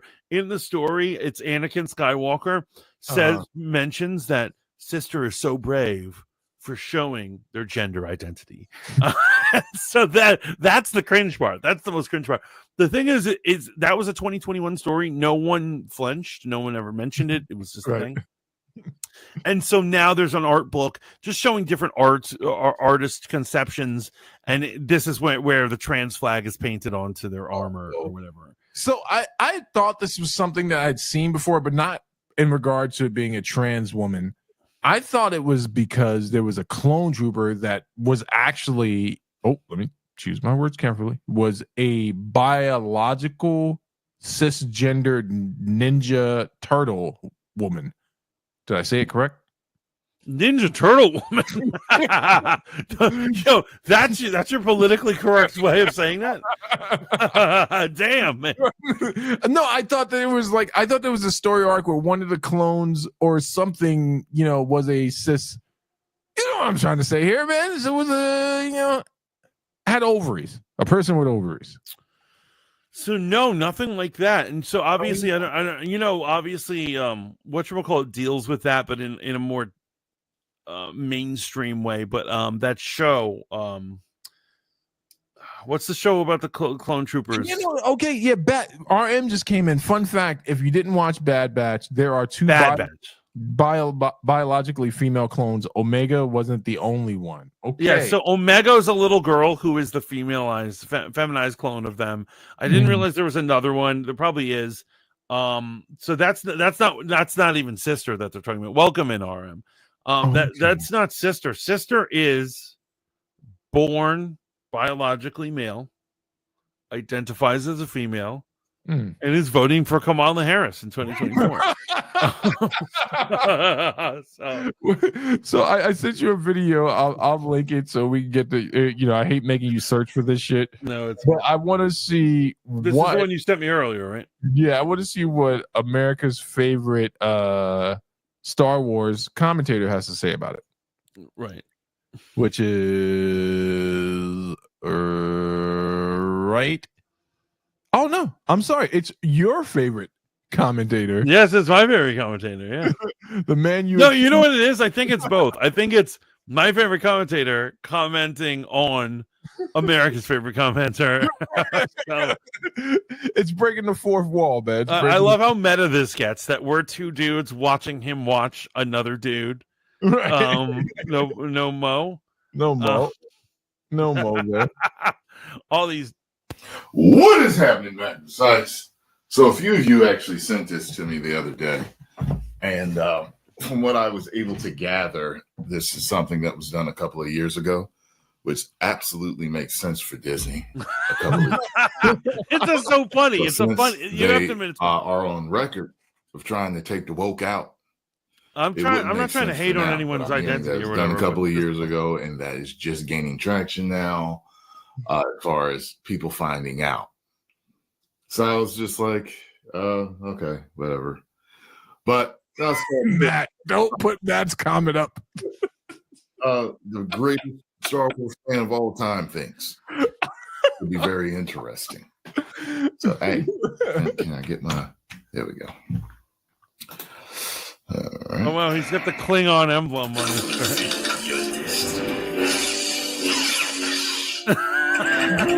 TheorySavers.com. Vital Protein's new blue paperboard tub orders 4 million pounds of plastic. Yo, I got to start paying for YouTube, or at least get an ad blocker. Well, that would be dishonest, wouldn't it? No, it's provided by Google. They got a problem with it, they should get rid of it. Not to shit on anyone's game or anything like that. You know? Skip the ad. Just skip. Oh, there we go. Have noticed that there's a trans clone that Disney has created. I love how he has purple lights behind him. He can change the lights. Here. So he chose this purple. is the trans clone that was apparently. So this is the it's art. going absolutely. Yeah, that was the picture that was going around yesterday. Freaking yesterday, dude. 3.4 million views already. People they have a lot to say about it. The trans flag painted on their all different fronts. I'm sure. Let's go ahead and read it. The secrets of the clone troopers includes a first look at Sisters, a trans woman clone trooper. Rex's description of Sister in the book reads, when one of our kind expressed her gender identity differently than her fellow troopers, she featured she'd have to hide. Yo, but do you see the problem with the wordage, the verbiage of it? So, they're like, when they express they couldn't even sci-fi it up, at least make it like it's more Star Wars. It sounds like an activist from 2024 yapping about some shit on Twitter. This does not sound like it's Star Wars. And that's, I think, the problem. Not at all, man. Hide who she truly was inside. Fortunately, her brothers in the 7th Sky Corps gave her the name Sister as a constant reminder that she belonged. Looks like a female Boba Fett. All right, so a lot of you guys don't know, are we going to be saying stuff about this? So my thoughts. They are his clone. Are personally, this is going to be surprising to a lot of people because I know you're all expecting me to say something about it. I really don't give a shit. I honestly don't care. Yeah, I believe it. I don't care. And I've said this a billion times. He's clearly enraged, but he claims he doesn't. If they're gay, black, white, whatever, dude, alien, I don't care. If it's a good character, it's a good character. However, I do question what the importance and relevance is of highlighting someone's sexual. We know the motives. We already know the motives. We know why they did it. Come on now. Sexual identity or sexual preference in Star Wars when it doesn't have any place. Exactly. I don't, for example, care. Yeah, I gotta highlight this comment from RM. Yeah. She says Rex sounds like he's doing a workplace DEI presentation. That's accurate. It's so accurate. That Anakin is straight. I mean, for all I know, maybe he's just a closet homosexual and he's just trying to fit in and he's, into Padme. I don't know. This is a bunch of space monks. You never know. I really don't know, and I don't give a shit. It does not change Anakin or his character or his story for me. And especially the way Palpatine acts around him when he feels his dark force. I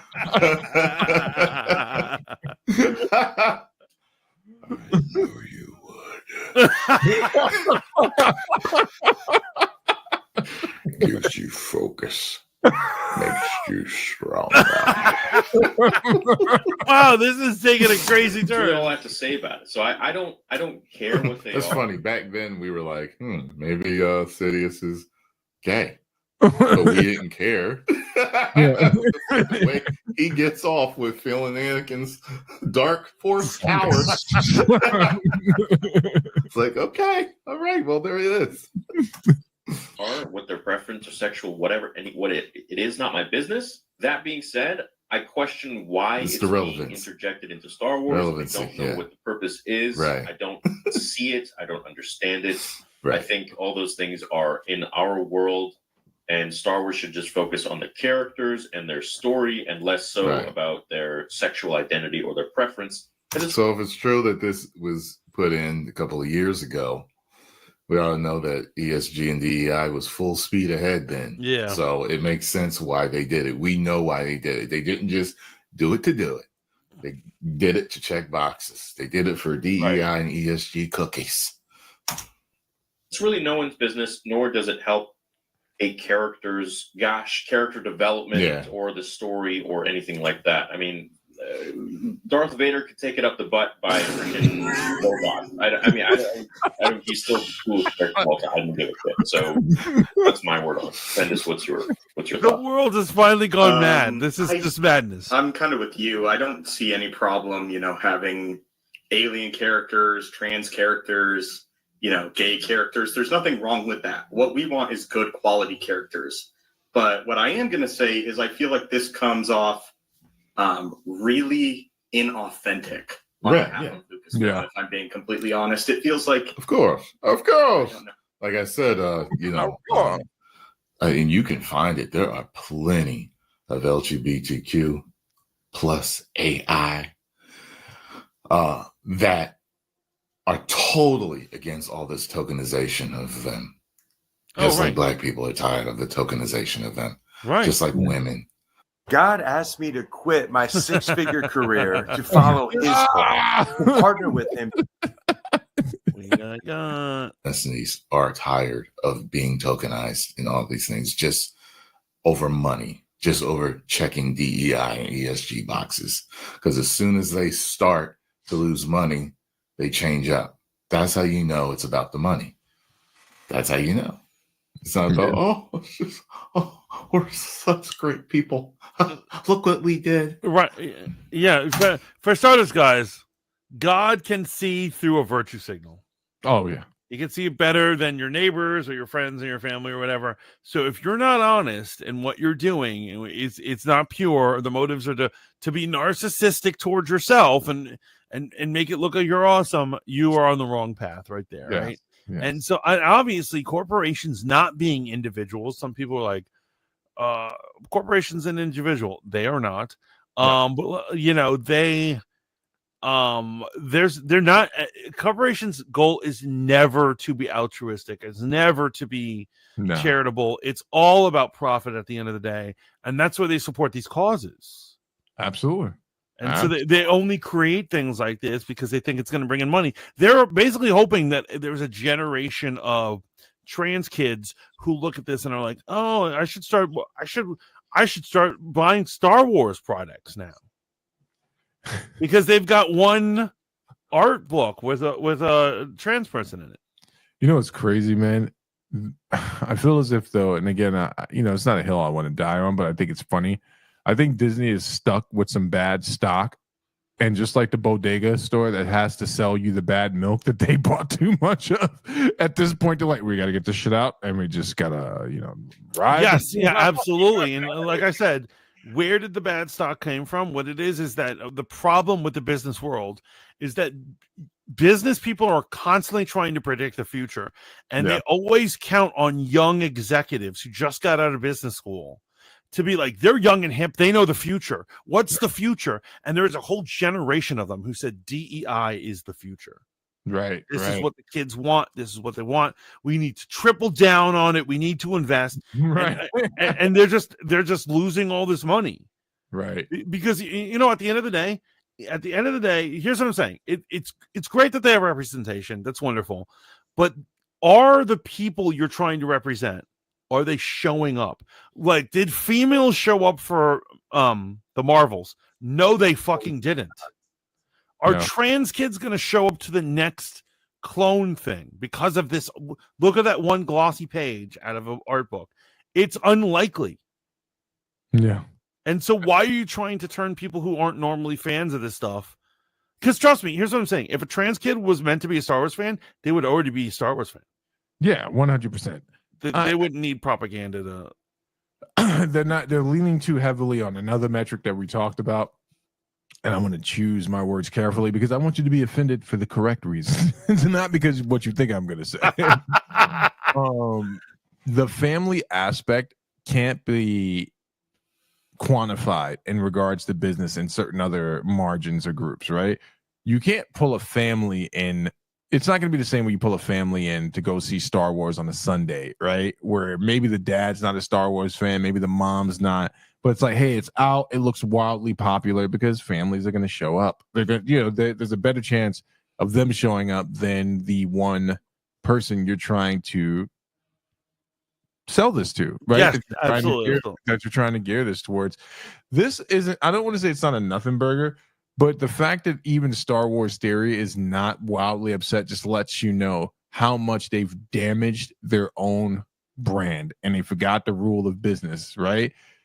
This isn't a civil rights issue. This was you being heavy-handed and, like you said, pandering, and people saw through the pandering and you got called out on it. And now the people you thought were going to show up never showed up. And here you are with a bad property now. That's going to take decades to recover from. I think, honestly, the best thing to do for Star Wars is to take a break. Oh, yeah. Star Wars is in a place where, like, here's what it is. I do think they have one Hail Mary, and you know what I think that is, right? What? If they made a Luke Skywalker show. Oh, yeah. That took place right after Return of the Jedi, where we get to see him do really cool things as a Jedi. I think that would sell, but I think that's literally the only thing that would sell because they have ruined every other character and concept that they have in their portfolio. Right. RM says, I do think that Star Wars and Marvel are both aware that these types of stunts do get media attention. Nobody would care about Ultimates #5 if it hadn't had the non-binary two-spirit Hawkeye. Yes. And so have you heard about this? No. What's happening? So here's what it is. They announced it. Marvel announced it as if it was regular Hawkeye, but they were like, there's a new Hawkeye who's a Native American, non-binary, as a dual spirit. No way. And so like I saw images and I was like, what is happening? And I looked it up, and it turned out that's in the Ultimate Universe. Oh, I see him or them. Yeah, but the fact that is such a crazy stunt. Yeah, I was actually pumped for the Ultimates, and then they just went on a crazy. Here's what I'm saying: the original Ultimate Universe, but I would say X-Men, Fantastic Four, and Ultimates are such in the beginning. The first couple of graphic novels of each are so amazing. They're just great, bro. It was so gritty. Do you remember when we found out that Ant-Man was beating up the Wasp? I was like, holy shit, what the? Yes. Hank Pym is a dark character in mainline MCU, but then they were just like, man, we're going to go even further. Yeah, you know what it is? They took that opportunity to really actually talk about an issue like beating your wife. Do superheroes encounters this kind of shit, right? Yeah, Captain America roughed up Hank Pym. Do you remember that? Like, yes, I love that. I love that. I love that they make Captain America kind of a bigot. And, well, because he's a white man from the 40s, of course. Right? Yo, that meme, and I'm not laughing at racism. I'm laughing at a funny meme. But have you ever seen that meme of Winter Soldier? Remember when Captain America gets on the elevator and he realizes these dudes are going to jump him? Yeah. Someone has turned that into when Captain America wakes up from the 40s and sees what happens, and the black guy that's in the elevator sweating, and Captain America's just staring at him, and I'm like, that's accurate. That's accurate. That's probably a more accurate Captain America. He's probably more like Soldier Boy than we would care to think about. Oh, of course. And I loved it in the Ultimates. There's a part where somebody suggests they surrender, and he's like, surrender? Do you think the A on my head stands for France? When he first meets Nick Fury, he's like, nice try, Kraut. But he's like, no black man has gotten past the rank of sergeant. Yes, yeah. I remember that, man. I remember that was a tough pill right there. It is tough, but it's real. It's realistic. It's real. It's funny because you almost, like a ninja, not to be confused with the other word, set up our final topic. Your boy, Matt Walsh. Oh. I figured after talking about transgender stormtroopers, you're going to need a palate cleanser, but you're not as worked up as I thought you would be. I think no one's surprised, and that's a dangerous thing. It's like when your mom realizes you're never going to get off drugs. No one's surprised, right? When you die from OD, no one's surprised. We're sad, but we're not surprised. Well, you know what it was. The reason why I can't get worked up for this is they didn't even put energy. This is just lazy DEI stuff. They didn't. Here's what I'm saying: if they had put it in a show, or maybe you know what really would have worked me up if they were like, we're giving a show. It's called Sister, Star Wars Sister, and it's about a clone trooper who's trans, learning to accept their identity. I would have clearly been like, I don't know what rant I would spit, but it would be epic. It would be epic. But this is just lazy. Yeah, no, they're not even trying to. They're half-assing it, and you know what? You know what, Disney? You are never going to attract the trans kids that you want with this kind of half-ass work. Well, it's crazy, man. The trans kids that are into, I'm just going to blow Disney's mind right now. The trans kids that are into this, or the people from the trans community that are into this, they go to Comic-Con and they celebrate Comic-Con and they cosplay as their favorite characters. And that is the level of commitment because they're committed to, surprise, surprise, the continuity of the story.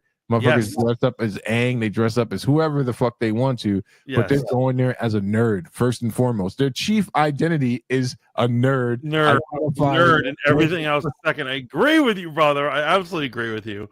It's beautiful like that. It's absolutely it absolutely is. And like, for instance, if I go to a Comic-Con and I see, I check out like a hot Chun-Li and then I see it's a trans Chun-Li. I'm not going to ask you for a number, but more power to you. You do your thing. But this type of stuff is just kind of silly. Yeah, no one cares at the cons, man. Right? You can be a female M. Bison or a male Chun-Li, and it's just like it's funny. It's fucking nerdum. It's everything they're trying to force down your throat without them having to do anything because nerds are going to have a good time doing their thing. You know what I'm saying? Yeah. Sorry. Fuckers. No, what are you saying sorry for, you fucking prick? Is thinking out the viciousness of Steve.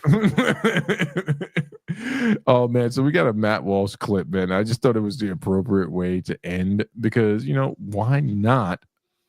I haven't even watched this movie yet. Have you watched it yet? I haven't. I'm waiting for it to get on streaming, and I will certainly pay for it. Like I will actually pay for this movie because I want to support him and this whole thing.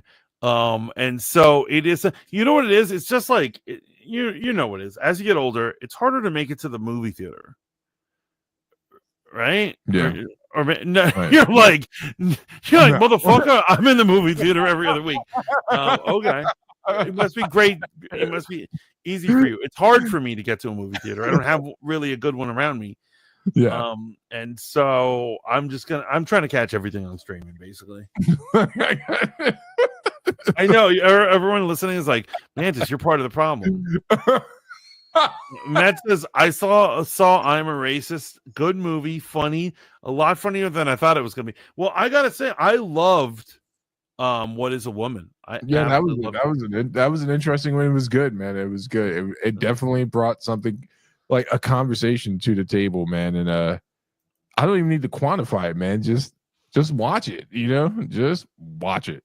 You know what I wanted to watch again was The Viking. I watched that one night. I think with you and Bex, and I was fucking blown away by that movie, man. What was it? The Viking? Is it called? The Northman. The Northman. The Northman. Yeah. Great movie. Great movie. And so here we have a scene from Am I Racist, where Matt Walsh goes undercover and he's infiltrating all the DEI things, all the places that make you feel guilty for being white or male or whatever. Right. And here's a leaked scene. I assume they're not going to copyright us because they want this trailer to come out. So white participants in the group feel that there's something in themselves that they have to overcome, when all that's being requested of you is that you be. Hello. Hi. How are you? How are Sorry you? about that. Oh, no problem. Do you think she had to recognize? Yeah. Remind me of your name again. Steven. Well, he's not even disguised. Yeah, she must have. Did you want to come up?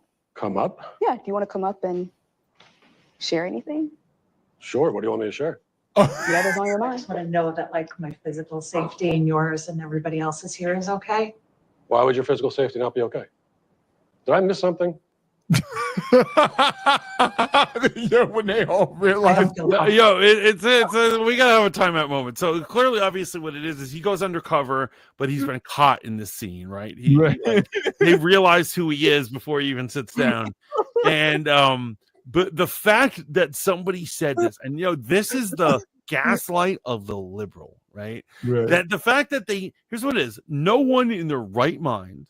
Like, look at, no offense, Matt Walsh. I respect you. I love you. You're not going to beat anyone up. He's not going to beat his wife up, right? Let alone a stranger, right? And that no one is thinking that any violence is going to happen. Yet it's a liberal woman who suggests, I swear, am I physically safe? And that puts that kind of toxic shit in the air. But the truth is that no one was thinking about that. It has nothing to do with reality or what's going on. And this is their tactics.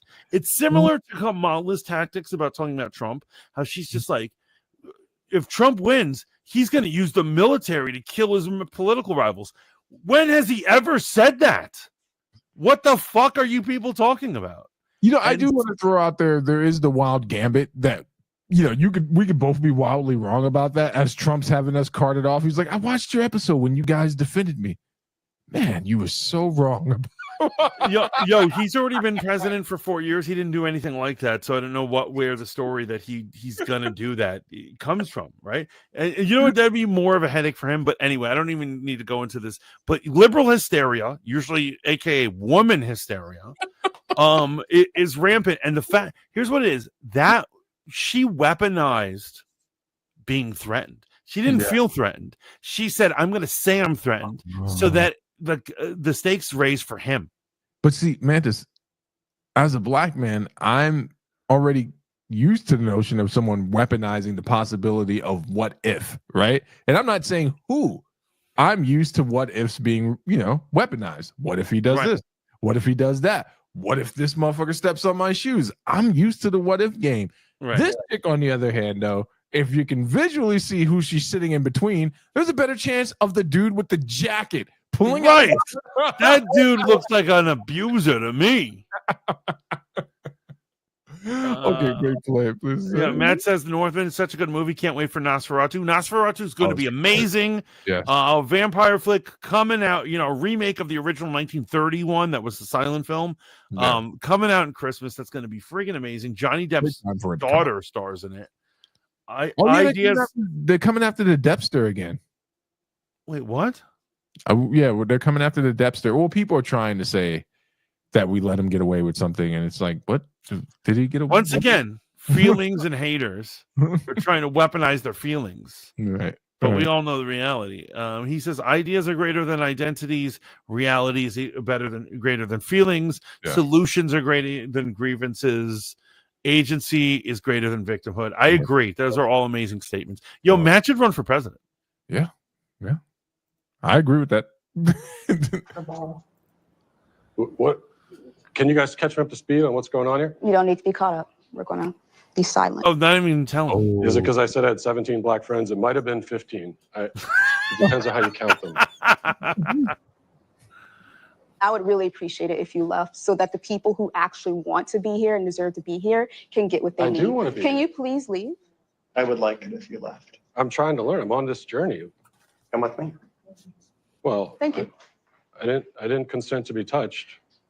I'm not offering to touch you. I'm offering to walk you out. Will you walk with me and I'll answer your questions? Okay, I'll admit it. My name's not Steven. Maybe you already knew that. My name is Matt Walsh. We know. I was here on this journey that I'm just starting, but I see that I'm not wanted. If you were on your journey, then you would have told us who you were and your real name, but you didn't. Are you saying I Please needed a leave. better disguise? Is that what you? I don't know, maybe, but you can figure that out as you walk out. Oh, she said that. Maybe. Yeah. Thank you so much. I really had the transformative experience myself, and my pronouns are he, him.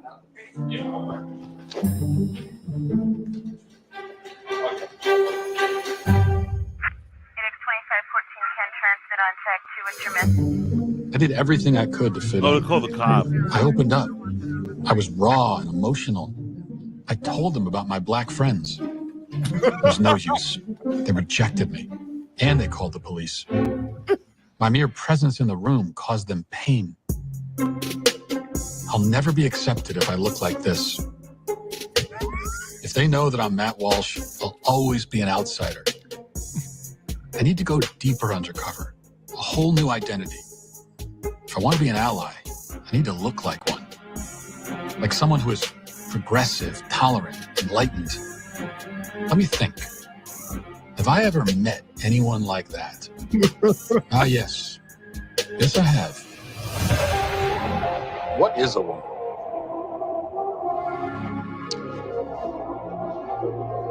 Why do you ask the question? No socks. That's sweet. Man bun.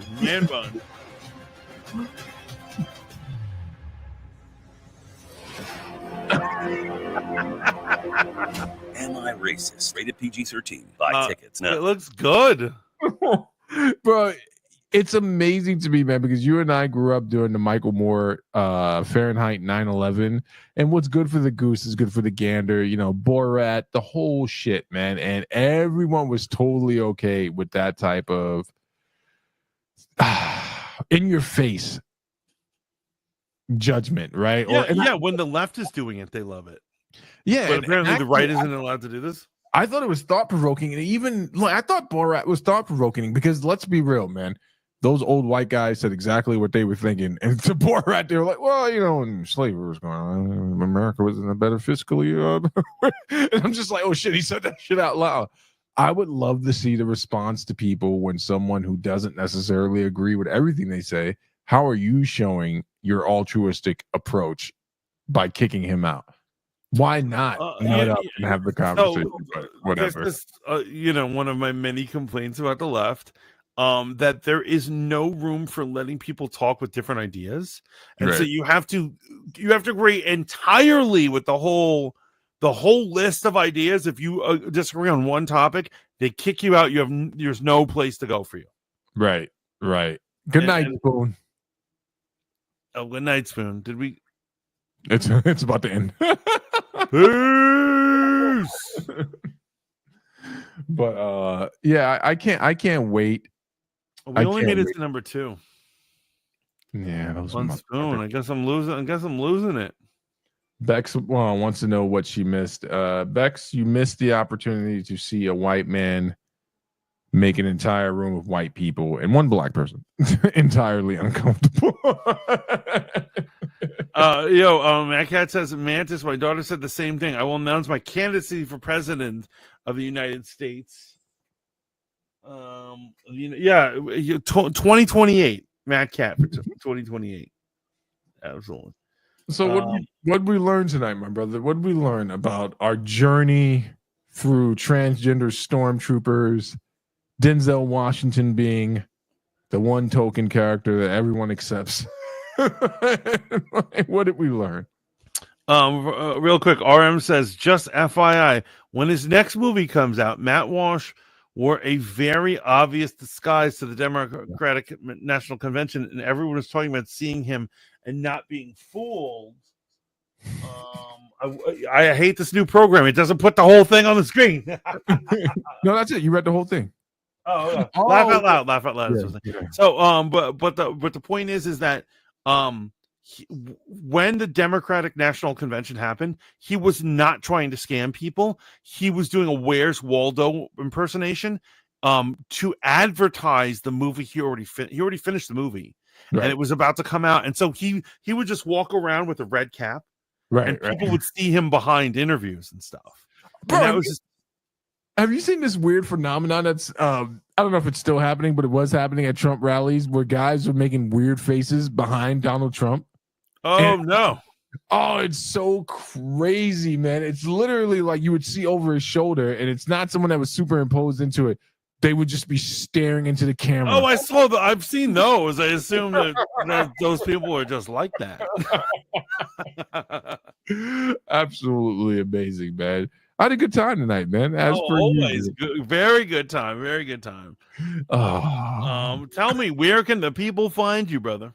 Brother, before I say that, there's nothing like doing fanboy when this type of shit happens, man. But I feel as if though the biggest disappointment of the week is going to be Disney's lackluster approach to your face. You're about to throw up in your mouth. Sisters, man. Like, honestly, it wasn't even like I laughed the entire time I was watching Tyrone and Star Wars Theory. But you summed it up well, man. They're not even trying anymore. They're not even trying with their DEI stuff. They could at least give Sister her own show. You know what I mean? They're really not even trying to win me over here. You know who's losing in this battle are the Polynesian people or wherever that actor is from. Yes, New Zealand or whatever, right? Yeah, man. You can find me every Thursday and Sunday. Yo, by the way, real quick before you say something, I'm gonna give them props right now. I used to watch a New Zealand show called The Tribe. And there was a character named Tai San, and I forget the actress's name or whatever. But she was one of the starring characters or whatever. And it would be years later. This was back in the day when I used to watch it. And so years later, they do The Bad Batch, and sure enough, they cast that actress to play the feminized version of Boba Fett. They at least kept it in the New Zealand house. Yeah. I respect that. There's a movie with the guy who plays Boba Fett called We Were Heroes. I forget, man. It's a great movie. Once Were Warriors. The woman who played his wife and also played the tall alien that was infatuated by with Obi-Wan on the cloning planet. I met her, and she might have thought I was stalking her. So I met her once outside of a library in West Hollywood, and we took a picture. It's up on my Facebook together. Wow. And then I was just meandering around Westwood like a few days later, and I seen her again. And the first thing that popped in my mind, because this is how much I respect women, I'm like, this bitch is gonna think I'm stalking her. And to make sure I protected her from that thought, I ran up the block. You said, bitch, I'm trying to help you. And you're shaking her. You don't understand, bitch. I'm on your side. I'm the only one on your side. And that's what makes me a male feminist. Matt says, great stream, guys. Can't wait to see the next one. Bummed I missed the beginning. Yeah, no, it's all right, brother. Remember, these are all on Rumble and YouTube. So, you can always check the beginning if you want. But, where can they find you? Thursday and Sunday nights, RizRadio.com, Riz Radio Live for Dope Dynamics and/or Mic Check. We had a great episode. It was me and the Riz himself. We did this Sunday's episode. If you missed it, well, too bad. Well, it sucks to be you. On-demand episodes is something I'm going to be working on. But look, you work too hard, man. Where can the people find you? They can find me on Riz Radio as well. You can catch me on Fridays doing the Top Bob Countdown. That's 6 to 10 p.m. where I'm doing basically a top 40 countdown on America's best songs of the week. And then you can catch me on Burn Your Degree on Sunday at 6 to 10, where I just discuss the downfall of society and things like we discussed tonight. Right. Like why Star Wars is trying to destroy your children. Oh man. Shout out to everyone that stuck around. Shout out, thank you. Please hit us up, rizradio.com. You're home for independent music and shenanigans like us. And of course, our girl Bex. Look at her, she's got her cover right there. Fangirls for fanboys. And also Bex, can't wait for you to premiere your show on Riz Radio. We are going to talk. Anyway, we need to break out. This is the Fanboy Modeling School. Please tune in next week. Love you all. And until next time, ciao for now, bitches. Peace. Trying to protect these bitches.